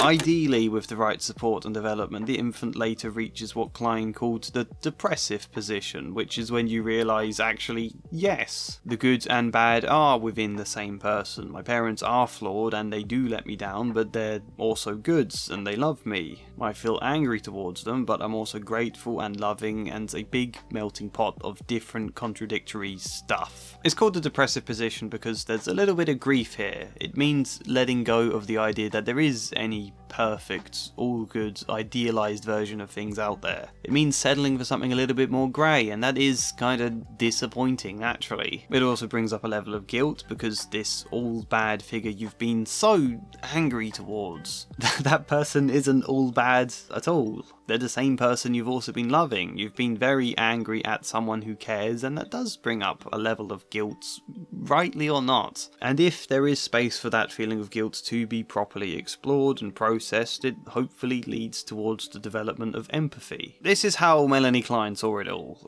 What does the movie Coraline say? Well, yes, Coraline is under a lot of stress and these feelings of ambivalence that she won't have come to some perfect conclusion about anyway. They rear up with more intensity, and this other world with this other mother provides the perfect space and template for Coraline to split things. She might consciously understand that her parents just happen to be massively busy and stressed these particular couple of days. She might get that, but she might also still feel, well, why can't they have made time for me? Why can't they work a bit quicker? A little part of her might worry she's not wanted or not important enough to them. And then when the other mother becomes symbolic for the all good, suddenly everything about her real parents is terrible. The whole world is terrible. You know, I like this exchange a lot. Your school might be fun. With those stupid uniforms?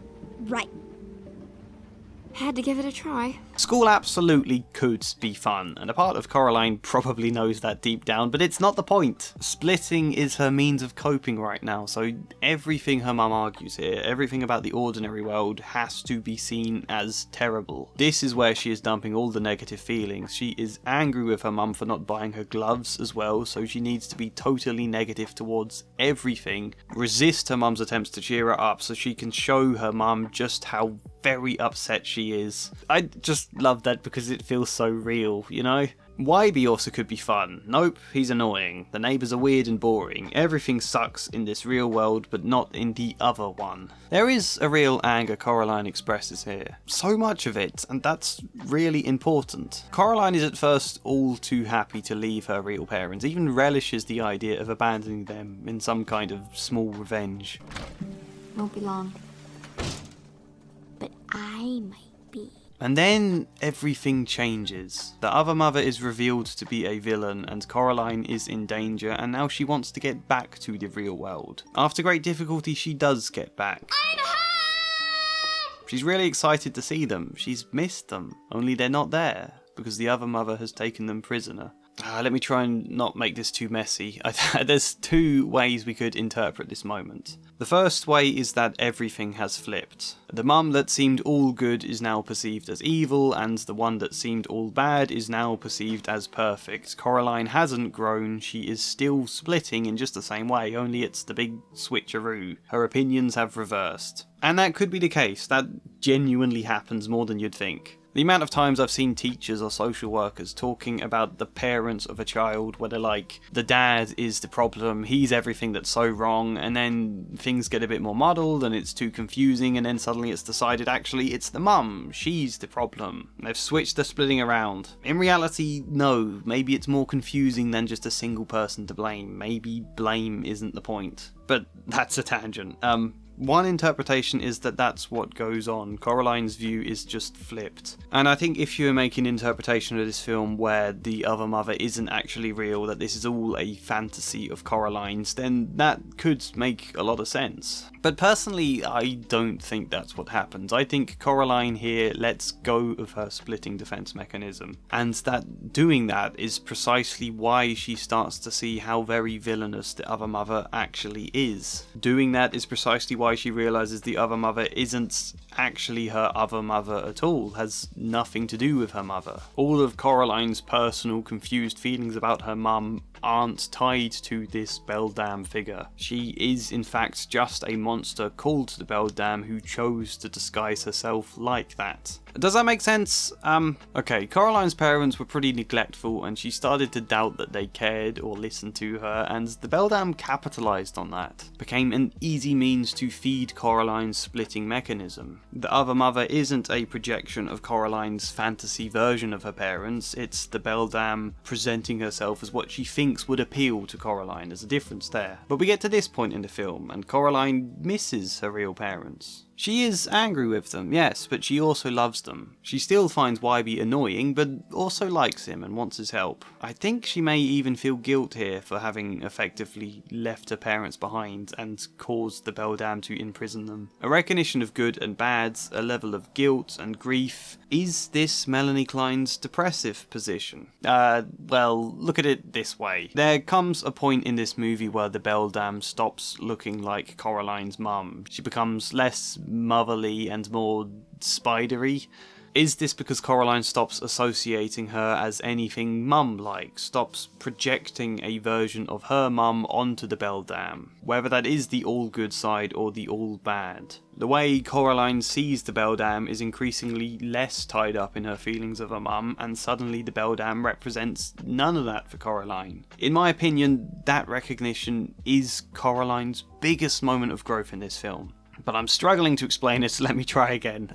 We began this film with two distinct worlds, and two distinct worldviews split into two. Everything is grey and dull and bad, and then everything over here is the best. Then these two worlds start to blur and butt heads against each other. We've got this cat that can flip between both sides. We connect ideas of WYBIE's grandmother in the real world to the children in the other world. We've got her parents entering the other world as prisoners. Suddenly, this rigid, split two worldview systems starts merging into one singular view, where Coraline no longer needs the other world or the other mother because everything she was previously projecting there is now integrated into the real world. And in that sense, it's in reaching the depressive position that Coraline is able to recognise that about the other world and is then able to succeed in this film. And I kind of mean that thematically as well. She accepts reality for what it is, despite its flaws. It's grey and muddy and wet, but also sunny and fun, and so many different things. As a result, she doesn't need to indulge in some fantasy magical alternative, because it's all integrated here. Had she not felt like that though, perhaps a part of her would have still been swayed by the other world, would have fallen victim to the Beldam's trap. It is all too easy for that to happen. That's kind of the horror of this film. Let me make one more point before we finish. I know, based on the comments of my previous videos, that a lot of people don't like it when I'm not condemning Coraline's parents as being awful and abusive. You know, I think her parents don't fulfill Coraline's needs well enough for the small window of time within which this film takes place, but based on Coraline's general behaviour, I think they are normally much better than this. Kind of like we see at the end. Coraline, I think, displays signs of a secure attachment that I discussed in my first video. Where are my parents? Perhaps they've grown bored of you and run away to France. They weren't bored of me, you stole them! There is a thin line here though, because it'd be very easy for genuinely abusive parents to justify it by saying, oh, we're just stressed, we've got lots of work, it's your fault for not understanding that, Coraline, get used to the real world. That could easily be the case, and that definitely does happen in far too many families. I once made a video about tough love and how that whole concept can very easily become an excuse for abuse. But I personally don't believe that stuff is the case in this specific film. And I think in an ideal world, what we're getting is parents who are flawed and don't always meet Coraline's needs, which is really, really difficult. That's so hard for Coraline here, but it's also an important part of development. Because people, the world, everything does let us down sometimes. And that sucks.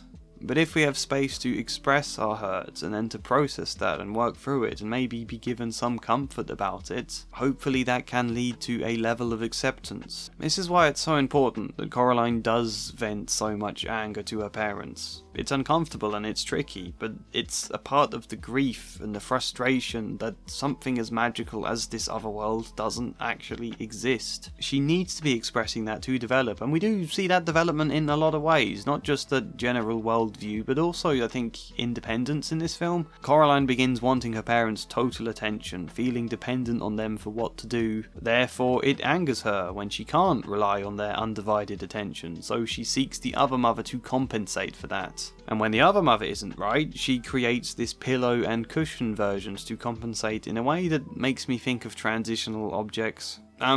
Transitional objects was a phrase I think coined by psychoanalyst Donald Winnicott to basically mean an object that symbolises all of that parental care. Remember I said about an infant wishing they could hold on to the caregiver at all times? Well, they can't, and so babies often seek teddies or sometimes blankets to cuddle and hold tight and see as symbols of that same care. It's a transitional object.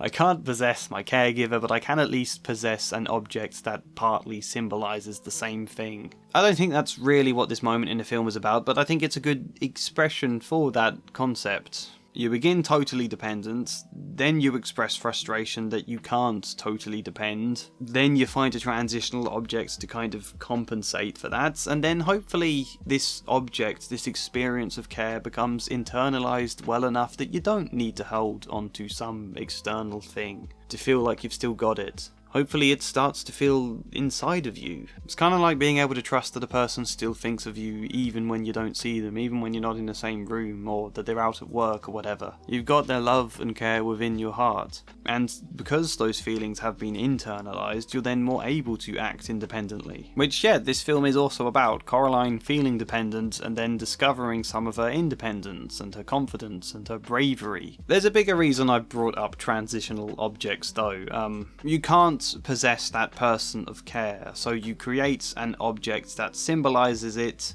Doesn't that feel relevant when this is a film all about the idea of dolls. We get lots of dolls here, and the problem for the other mother, I think, is that she kind of does the reverse of this with transitional objects. Rather than material dolls being a kind of compensation that enables you to gradually accept you are separate from your carers. You are an individual, you don't need to hold on to them tight, you don't need to possess them, you don't need to kind of consume them, because that feeling of care is already inside you. Yeah, instead of that, the Beldam kind of wants to possess people and effectively turn them into the dolls, if that makes sense. The material object isn't enough, she has to put a real person into that object. And we know that happens in this movie because the other father and other WYBIE are both sentient beings who don't want to do the Beldam's bidding. They want to help Coraline. They betray the Beldam in order to help Coraline, but they are also beings that have in some way been warped into these playthings of hers. I suppose in a way they are all transitional objects, but they're not enough for her. There needs to be more and more, and they need to be consumed. And when the way to keep Coraline trapped in this other world is sewing buttons into her eyes,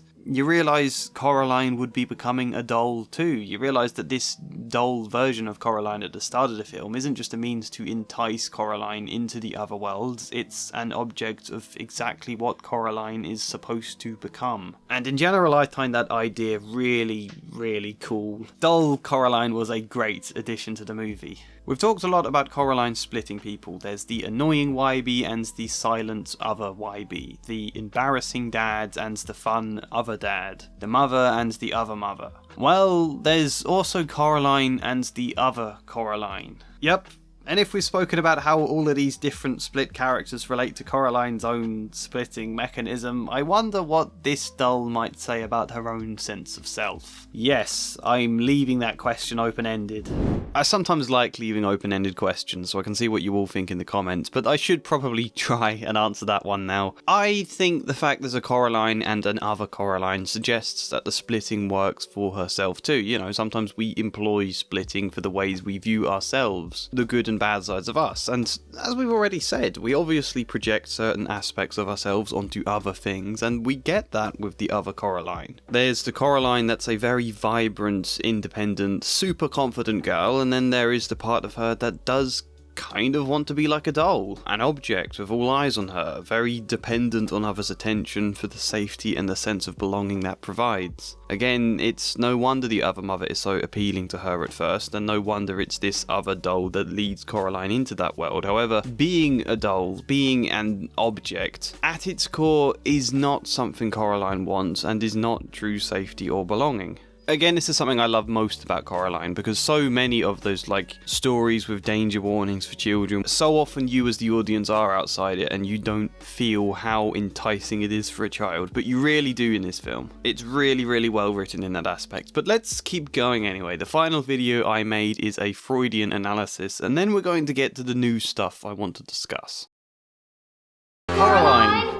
Is that you? Let's go! Right, this I think is a surprising video to make, but nowhere near as weird as the title or thumbnail might unavoidably make it seem, because what the Oedipus complex is versus what this man Freud and what the media popularly believes are two different things. It's likely you have heard of the Oedipus complex in some vague form. Big father of psychology Sigmund Freud came up with it, and I suppose, yeah, he did kind of argue that every son wants to murder their father and sleep with their mother, and the reverse for girls. It's a thing. Freud was a pioneer who came up with the basis for a lot of important theories, but he also kind of threw stuff at the wall to see what stuck. He said a lot of wild things, and he had a very strange habit for making absolutely everything about sex. Everything. I think it's probably something to do with his repressed time period, but I am a children's therapist and I'd like to talk about Coraline again. This time it's going to be about the Oedipus complex and how it's not always to do with sex. So I won't be discussing that, but I will be talking about rivalry, feeling valued, aggression, competition, and I think most important of all, finding your space in the world. I think we see a lot of this in Coraline, and I think there is a lot to say, so let's do that. Coraline is a girl who feels bored and ignored by her parents due to the stress of their very urgent deadline in work, plus moving house, plus her mum having a car accident. Let me work. It leaves Coraline feeling a little forgotten and abandoned in ways that I've talked about in my past videos, but if you break it down to its basic structure, for Coraline there are 3 parts to this problem. There's her, she's Coraline, she's yeah, she's there. Then there's what she wants, which is affection from her parents, care, love, attention. Only there's also something getting in the way of that, something stopping them, this mysterious other, which is work. And in a child's brain, the solution to all of this could be quite simple. It's just get rid of work, sabotage it, destroy it, interrupt it so your parents remember that you're more important, right? If I can stop them thinking about work, they'll have to think about me again, and to an extent, this is what we see happening in the beginning of the film. We do see her keep interrupting their work, despite how it clearly starts to annoy them. There's even one moment where she fuses the house, causing her dad's computer to crash. Not that she knew that would happen or intended it, but her reaction certainly doesn't show much guilt or concern. I really like this reaction. To a slim extent we can argue that, but the point is there's this tension, this three-way dilemma that so many romance novels then expanded into the most annoying, over-the-top trope in the world. There's me, the object of care, and the other that gets in the way. And I think this much Freud was kind of right about. The infant lying in a cot or a crib or wherever, hopefully somewhere safe, has this caregiver. Could be more than one person, they're not exactly seeing distinct human beings yet, but this person that comes and feeds them, makes them warm, gives them touch and comfort and smiles and talks in a soothing voice. Only this person also seems to go away and leave you there. Where do they go? Why do they go when you need them? You have to cry to get them to come back a lot of the time. That's very odd. Well, I won't touch on it here, but in my last video I mentioned how this gives rise to splitting and seeing an all good, all bad version of this caregiver. But there's also another idea we can discuss today that may start to properly develop a little later in a child's life. Freud spoke about this largely between the ages of 3 and 6, but it's certainly not fixed to that. It's this idea, is my caregiver going away, leaving me alone, because something or someone else is drawing them away? Something or someone else they might prefer? Is this someone competing with me for their attention? And this other thing could be going to work for the day, or it could be you've been dropped off at school and there's that subconscious fear that your caregiver's happy about that, relieved to now spend the day with somebody else. It's a surprisingly common thing in like therapy sessions that I'll be seeing a kid and they'll be really wanting to know if I have a child of my own, because there often is this kind of fear that after the session's gone and I don't have to see them, I go home and I'm relieved to not be seeing them and I forget about them and they're replaced with this other imagined child that I much prefer. It's a very common fear the kids have. They do raise that question a lot, and it's something you have to kind of explore with them then. In Freud's example though, this was dad, this other. Mum keeps getting distracted from me to focus on dad. Keep having these confusing talks about taxes and things I can't understand. Are they deliberately talking about things I can't understand so that I can't be involved in the conversations? Why do they have their own bedroom together where I'm in a completely different room? Is that because they want to pretend I'm not here? It's difficult to understand the rationale. The fear is, of course, that you're not wanted. That's not a belief you're keen to settle on though, so you find a target who's causing all of this. It's dad's doing, he's a threat to my ego and my sense of security, and it makes me angry and jealous, and I need to do something about dad. Not that dad's done anything wrong here, this is Freud's example. He's probably just caring for the kid as much. It's more just he's a symbol in this, an object for that projection, a reason to explain why you aren't getting this caregiver's 100% attention all of the time. But I don't think we should think about this just in terms of parents, because it could be a sibling. Sibling rivalry is a very, very common scenario, and this plays into it massively. Perhaps a weird example, but I can't help thinking of my dad's pet dogs recently. There's one of them, the very second you start petting her brother, Bob, she will squeak and let out this half kind of whine and jump up to try and get in the way like they're in competition, like she can't bear that he's getting attention. Maybe if you give Bob attention instead of me, I'm going to be forgotten altogether. Maybe you'll start to prefer Bob. I don't know if the psychology works the same for dogs, but it's a simple example. But it could be that, it could be a load of other examples with different setups. I kind of wonder if there's any research done on phones being seen as an object of rivalry. I remember a first session I once did with a child where he really wanted his mum to come in with him, and when she started messaging on her phone in the middle of the session, he pulled it out of her hands and threw it on the floor, which is a really powerful expression at the time. So, yes, this movie's villain is the Beldam, who appears to Coraline as her other mother with an other father, and it is the perfect disguise to trick a girl feeling ignored by her real parents. Here she gets a fantasy to imagine what if her parents always listened to her and gave her everything she wanted, and it's wonderful at first. But if we were to continue interpreting this movie from an Oedipal point of view, I think something interesting happens. Coraline starts seeing the other parents as her true parents, let's say. The ones who do offer her care, who listen to her, who mean that to her, represent that object of nurture with all of their food and attentive, playful encouragement. Of course it's not real care, but to Coraline it seems that way. Coraline loves spending time with them, and suddenly then the real world is seen twice as bad. Her parents are seen as awful. You know, to begin with, she was understandably unhappy with her parents, but also kind of accepting of their stress. Or when she was negative, there was something kind of playful to it. Think they're trying to poison me?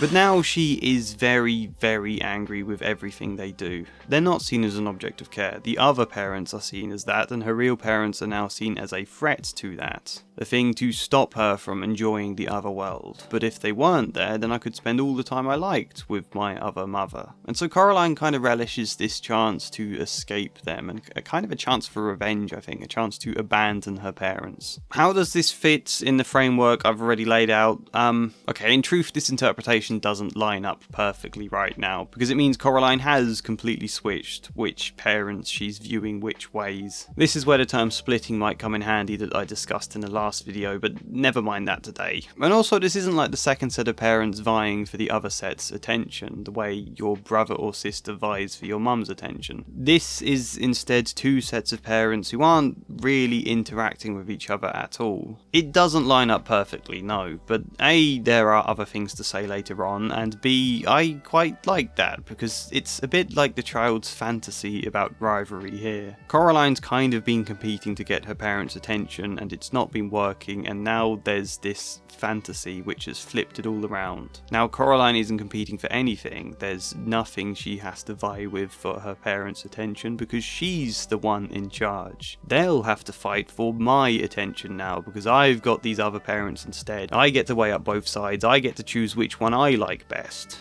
Does that make sense? It feels very much like a child's fantasy. And it kind of reminds me, this is a slightly different example, but it reminds me when I was a kid and I'd sometimes imagine dying and imagine my own funeral, trying to picture whether or not my parents would cry or care. I think there is that kind of angle to the story here. If Coraline does get a choice, then the problem is she chooses the other world, a decision that is made less with a level head than with an impulsive, frustrated aggression to get back at her parents. She gets very, very angry about the gloves that her mum won't buy her, and then when her mum goes away to go shopping, Coraline is eager to kind of leave home. Won't be long.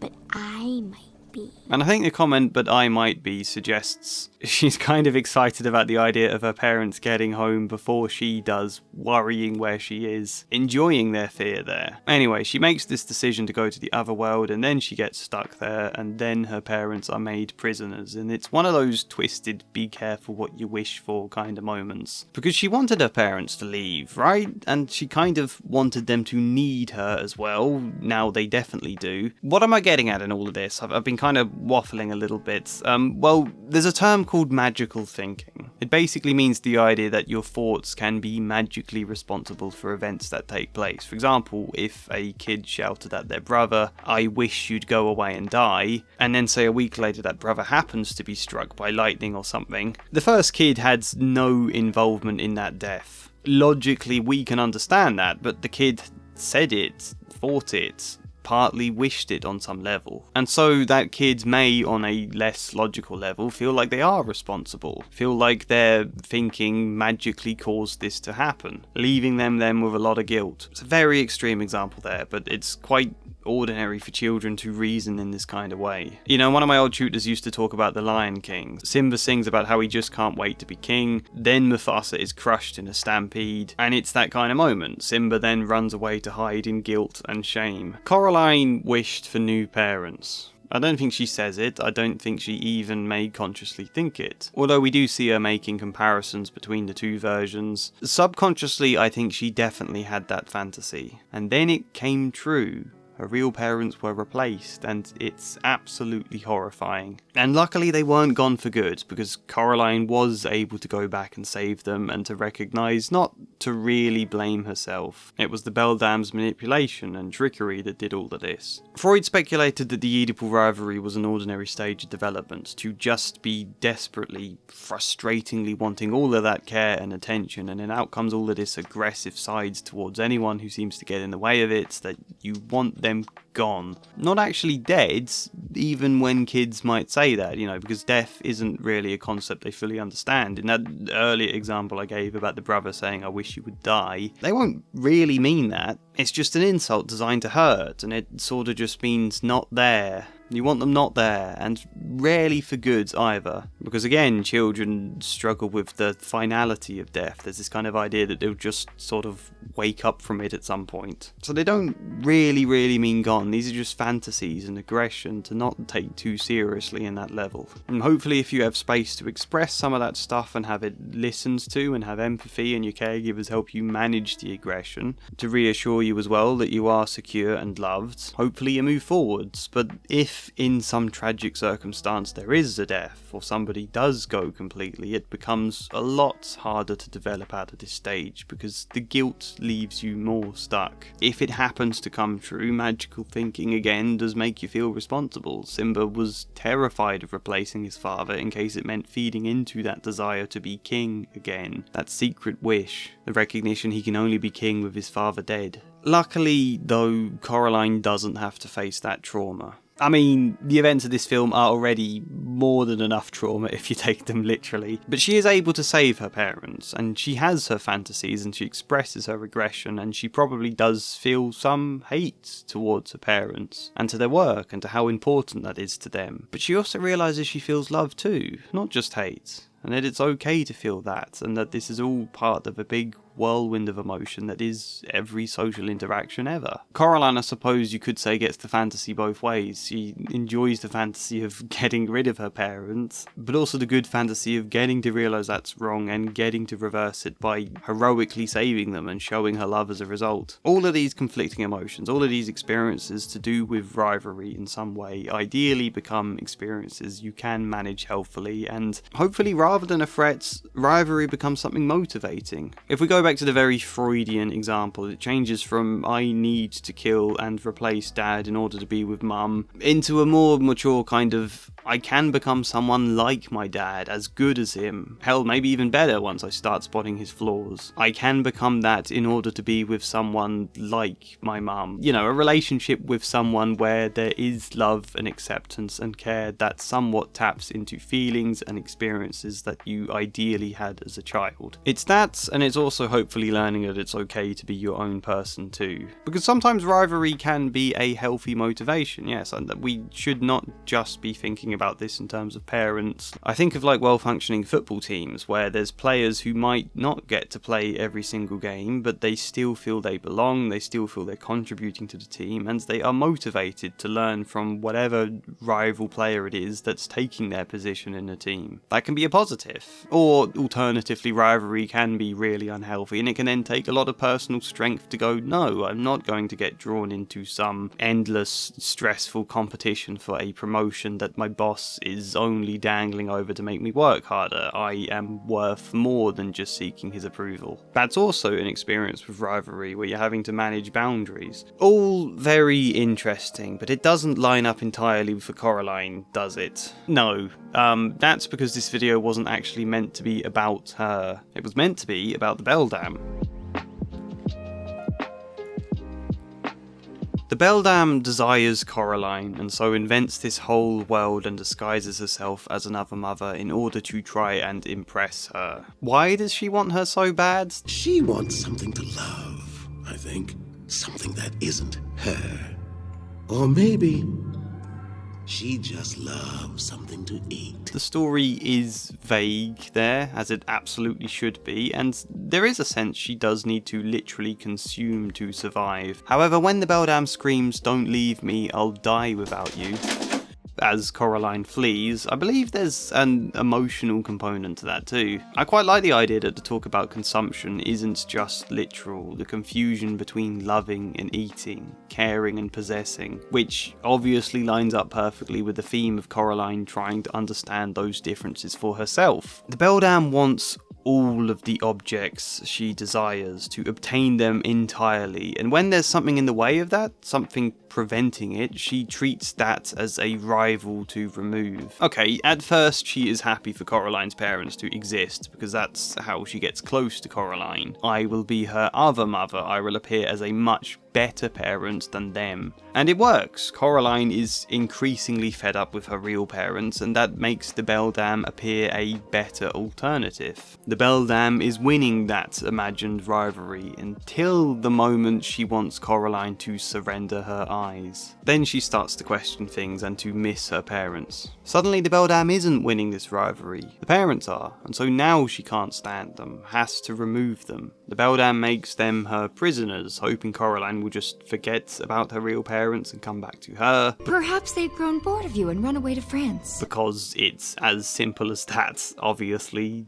That's the fantasy. If they were just gone, things would carry on as though they never existed in the first place, as though it was all just me. Except, of course, that's not how it works, because that's the childish fantasy, and hopefully the developing child can adjust to the reality, and learn to accept there are times without your caregiver's attention, or where someone else has it, without that meaning you are forgotten or lost. Takes a lot of reassurance to get... Takes a lot of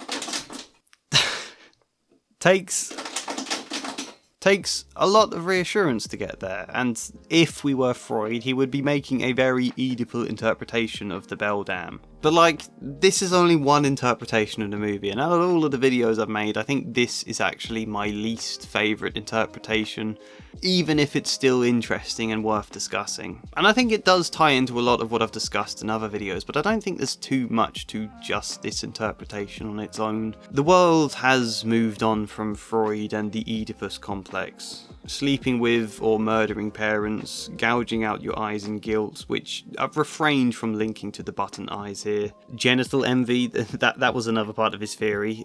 However, was there a kernel of truth at the centre of it? This early experience of rivalry or imagined rivalry, the fantasies and guilt about getting rid of the competition, and a development through that struggle. Yeah, that's my conclusion. So this is always the interesting thing about film or literary criticism in my mind. I made a video there. I made an interpretation that took a while about Coraline to do with the Oedipus complex, and then after going through all of it, I got to the end and said, I don't entirely agree with this interpretation of the film. I don't think it lines up as well as other interpretations, but it is still meaningful to discuss. There's still a lot of worthwhile meaning to take away from it. And at its core, I think that's what film criticism is about, right? Extracting meaning. You know, criticism was once something very much done solely by journalists or scholars, and was often something quite highbrow, I suppose we could say. But social media, especially YouTube, has been wonderful at bringing criticism into the public. Anyone can make a video essay or a review or an analysis about a movie, and I obviously think that's wonderful. It's why I'm able to do any of this now. However, I think it has also changed the ways we view or respond to criticism, the ways we see its purpose, and that's not always positive. You know, this could just be conjecture, but I feel like it's now much more common to have very serious arguments about exactly what a film means. That there is only one correct interpretation. We must argue about which it is, get to the bottom of that specifically, and it becomes easy to forget that the most wonderful thing about criticism isn't just the judgment, the good or bad rating, the picking apart what's wrong or what's right. That obviously is important. But more so, I think, is what we can take away from the story, what feels meaningful, what strikes a accord with us. And there is a point I'm trying to make in saying all of this. It's not just me like patting myself on the back going, well done for making an interpretation you didn't necessarily agree with. That would be weird. I think I'm saying this because this is what I want to discuss next. This is film theory. YouTube is absolutely obsessed with investigating Coraline as a movie, hurrying over with a magnifying glass, picking apart exactly what the truth is, the one correct view of the movie, the logical explanation for all of the weird stuff that happens. And you do get a lot of theories. The cat isn't real, the cat is evil, the door isn't real, Coraline never escapes, the neighbours are all dead, WYBIE isn't real, her parents aren't real, nothing is real, it's all a fictional stop motion film.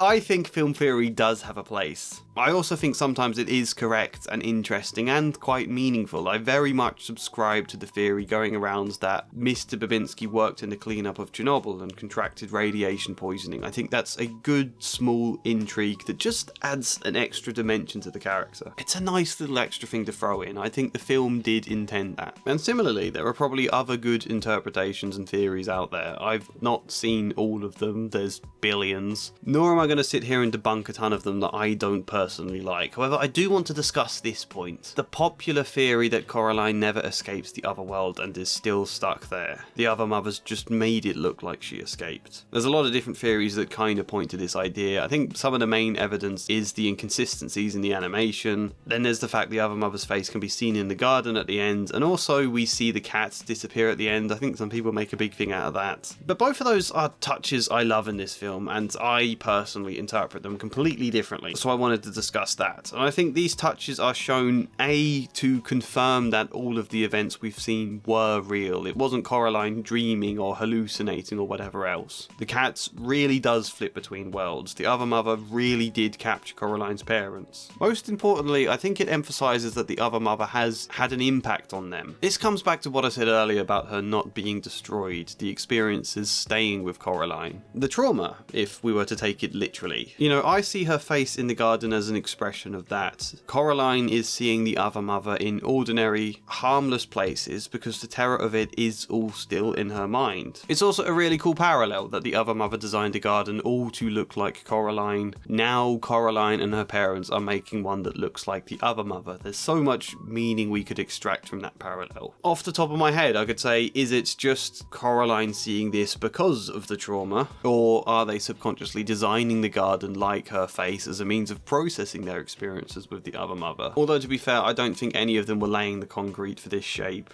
I think this was already set in stone long before they moved in, so it's more likely the grandma's doing that there's this face here. But either way, in both circumstances, it again shows the other mother is still with them. She may be locked away and thrown down a well, but the experiences still leave an imprint on these people. Alternatively, we could say it's drawing a link between Coraline's parents and the other parents to show there are some similarities. Or is it to demonstrate that designing that kind of art of someone's face doesn't have to be about control and manipulation of the objects the way it was in the other garden? Or who knows, this is just me rambling things. The point is there's so much different meaning we could pull out of this. To ignore all of that and instead just say it means Coraline hasn't escaped, I don't know.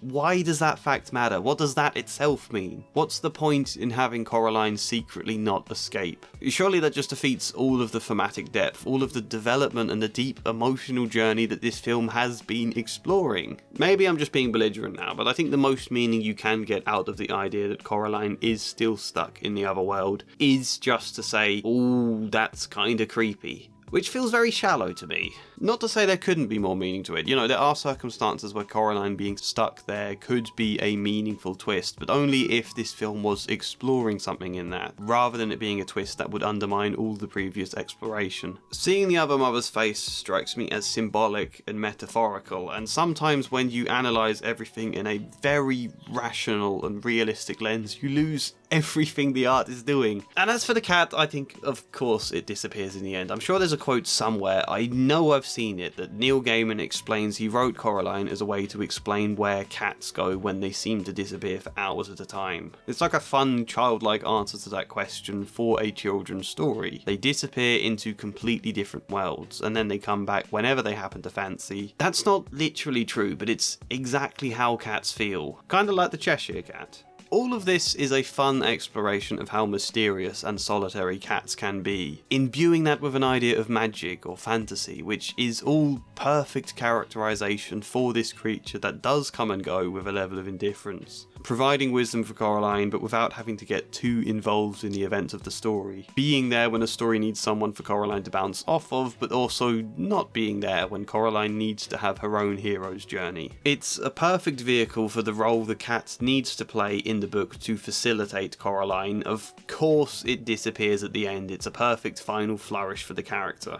Look, I realise I've derailed the entire video by going on a rant here, and that the literary snob in me is revealing itself. I know. It's not to say these film theories are bad or wrong in essence either. I think it's absolutely fine to interpret a story in whatever ways you see. And that even if I don't like the interpretation myself, it's still a valuable experience. At the absolute least, you're still exercising your critical and analytical muscles. However, I do dislike when these become the main interpretations of the film. Can we not forget to explore what the meaning is behind the interpretations we make? Otherwise, it does just seem like taking a dark and creepy children's story, yes, but also one with warmth and heart and a life-affirming hopeful message that children do deeply connect to, taking that and then throwing that stuff out the window to make it extra dark and extra creepy for the fun of it. That's just not me. So what is me? Well, let's try and analyse the role of the Neighbours. It's something I've never really discussed. What is the purpose of Mr. Babinski and Spink and Forcible in this movie? I think there's 2 points I want to make here. The first ties into everything we've said before about splitting and polar opposites, because that's exactly what we get with them. Either they are washed up, boring, weird old ladies that Coraline groans at, desperately trying to hold on to the limelight, or they are absolutely incredible entertainers. Mr. Babinski is either drunk and a bit creepy, or he's again an incredible entertainer. Amazing, you could even say. And then we get to the end of the movie where Coraline is managing to merge the black and white opposites into something grey and middle ground, and now Mr. Babinski... He's just eccentric. Still weird and baffling, but not necessarily negative. There's a positive and negative connotations, I think, in that word. And I can't help as well remembering the line from the song, "All eyes will be on Coraline." And I think, yeah, whilst the other neighbours are amazing and entertaining, they aren't actually the ones in the spotlights, are they? It's not truly Coraline in awe of them, captivated by them as people. No, all of their entertaining acts are for her, spelling out her name, putting on a show for her, designed to manipulate her. Literally, all eyes are on the performances, but on a deeper level, all eyes are still actually on Coraline. I kind of touched on this point much earlier in this video, but I didn't fully grasp the meaning then. Most of Coraline's interest in her neighbours is the ways they relate to her.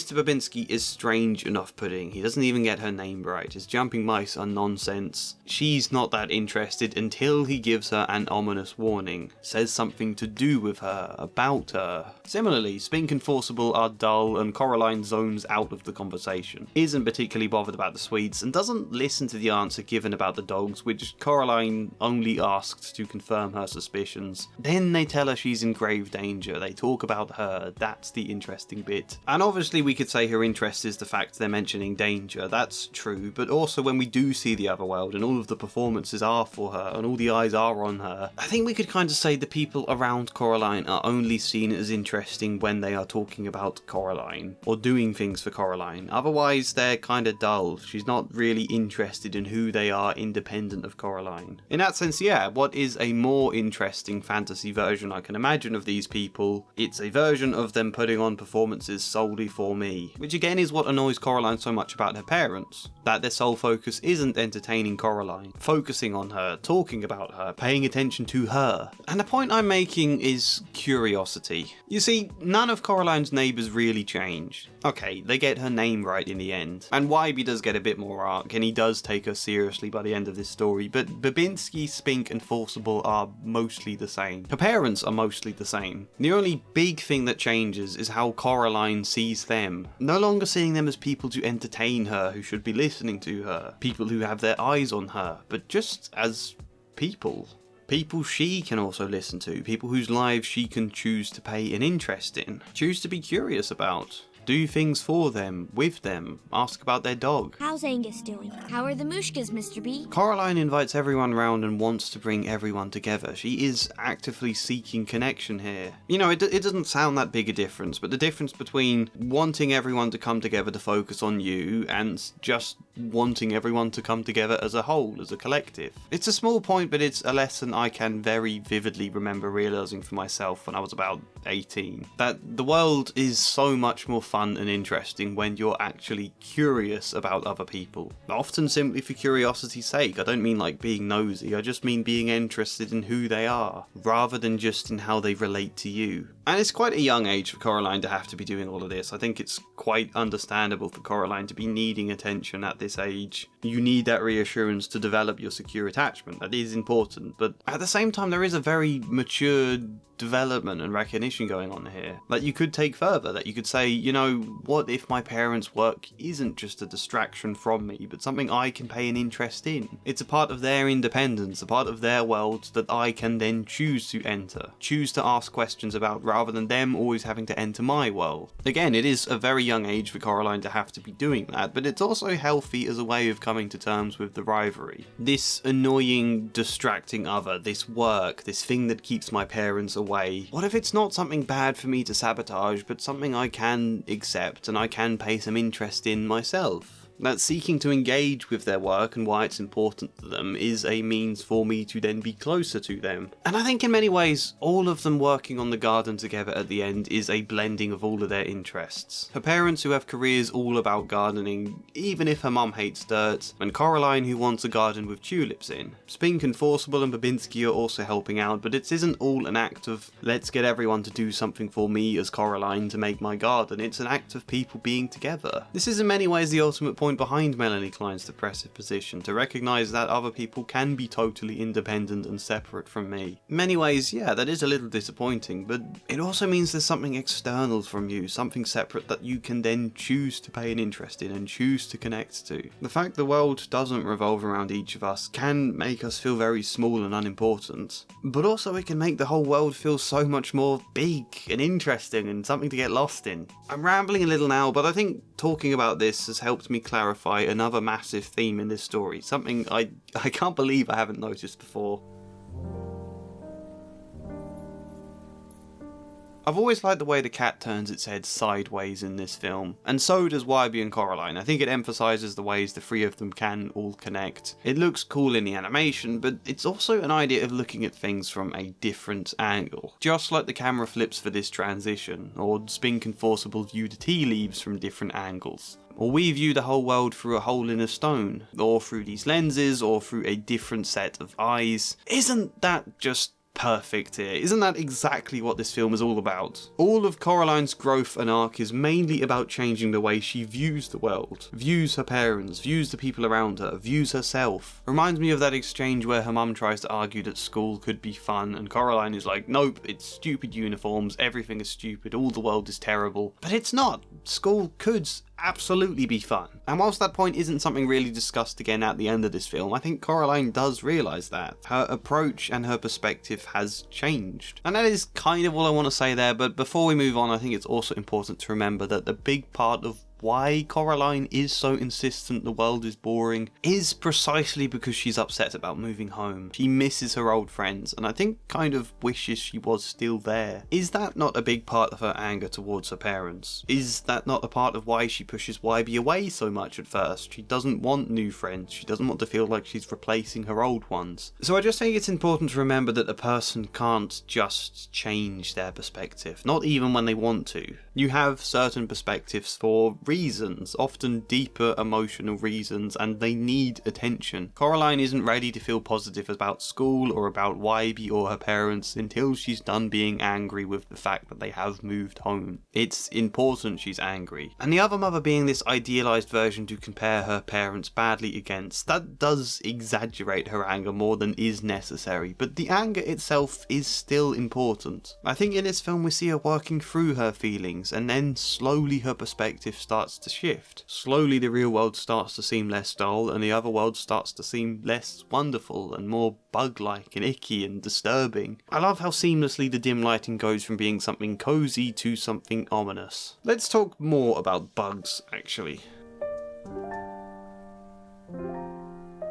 Carsten Runquist once made a wonderful video about the bugs in Coraline, and it would appear his thumbnail then became the template for all Coraline theory videos out there. I won't rehash his own interpretations, I want to make a more generalised point about why so many bugs keep coming up in this story. And I think we can kind of say bugs are two things. On the one hand, they're seen as disgusting, unhygienic creatures, not ones people tend to like, ones that tend to make people shudder, and Coraline wants to crash them in the shower. And then on the other hand, they're kind of cool. How sort of creepy and mucky is exactly what's so fun about them to a kid. Coraline loves dirt in this movie. She enjoys getting messy in the mud, where her mum hates dirt and doesn't want Coraline going out in it and wants things clean. And that's not entirely about personal preference. Coraline wants to go out in the mud because she wants to explore new places, have adventure, and her mum doesn't want Coraline to go out in the rain in case she gets hurt or catches a cold or slips in the mud or whatever else. Coraline's mum wants to keep her safe and doesn't want her wandering too far, where Coraline kind of wants the opposite. I think so much of The Other Mother and The Other World especially being so very bug-like is A, The Other Mother seeing Coraline has some interest in bugs and trying to replicate that, because she will let Coraline play in the mud, she will encourage it, and B, kind of suggests danger too, and something mucky in a bad way, lice and germs and spiders. Not to say playing about in the dirt is at all bad, I think it's often a very good thing for kids to do, however, you do also want to be able to come home and get clean again. To leave the bugs behind. You don't want them crawling over your beds or literally becoming the furniture. I think the bugs appeal to Coraline as something fun and different and rebellious to her mum's hatred of dirt. Something you do want to go out and explore, but just because it's appealing doesn't mean it's good to get lost in. Second, obviously Coraline is like a prey trapped in a spider's web with the Beldam, and all of these other bugs I think being exactly the same. We see from The Other Father and The Other WYBIE that they don't want to do the Beldam's bidding, but they are nonetheless stuck under her control. All of this is her web. And then thirdly, can we talk about the symbolism behind gardening, which is in a lot of ways about control, about taking something wild and shaping it to your own designs, exerting control over nature. You know, if nature causes there to be bugs in the house, you squash them in this example. If there are banana slugs outside, you take an interest and play around with them, and then you chuck them away afterwards. You pluck out the weeds, dig up the soil, and choose what flowers go where. And then, if you're The Other Mother, you shape the literal fabric of a world to your exact designs. Control is a big theme in this film, and it's not necessarily something bad. In gardening, you are shaping nature to an extent, you are exerting control, but that's also in order to support it as well, to create an environment where the plant life can best thrive. Control, in that sense, can be good. Coraline creates an environment where all of her neighbours can come together. Her parents try to create a home life where Coraline is safe, not that they get it entirely right. Coraline wants to control her parents' attention at the start of the film, she wants all eyes to be on her. However, The Other Mother shows what control looks like when taken to unhealthy extremes. You do need to shape a garden, but you also need to let it grow independently. I think there is a meaningful point I'm reaching towards there, but not quite getting to the heart of. It's a little bit flimsy, I haven't quite found what I'm trying to say, so I hope you can help in the comments. And also, more simply, I think a contrast between a mother who hates dirt and bugs and then another mother who is literally a bug and creates a world full of them. I think that's a very nice contrast to highlight their differences. I've talked a lot. I wanted to just chuck out any small things I have left to say about this movie, however flimsy or haphazard they were. Put it all into one big video precisely because I want to kind of move on from this now. Why exactly do I want to do that when, you know, YouTube is designed for you pumping out content after content on the same subject? Mainly it's because of Neil Gaiman.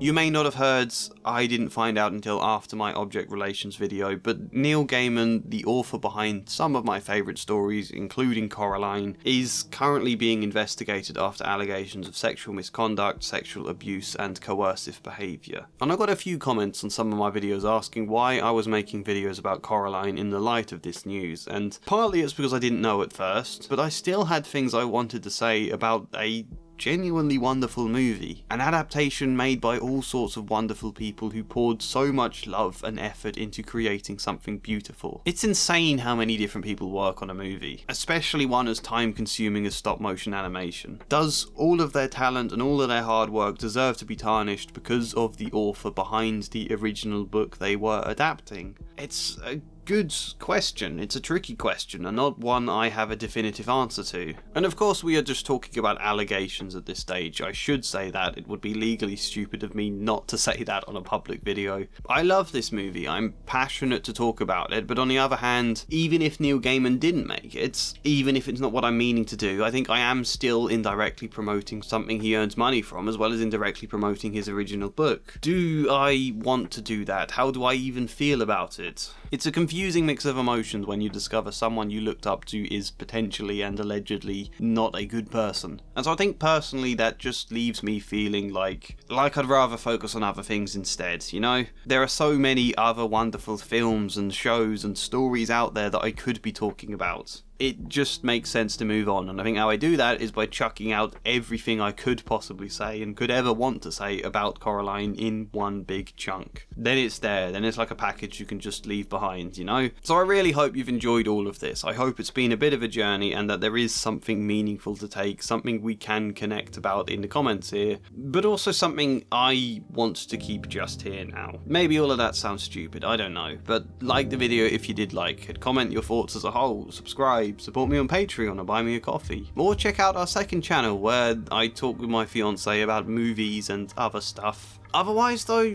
hopefully see you next time. And as ever, a special thank you goes to Flying Spider, Grace, Kellyanne Davidson, Luke Orr, Michael Gallagher, Chad Bramwell and Joshua C. Follier. Thank you.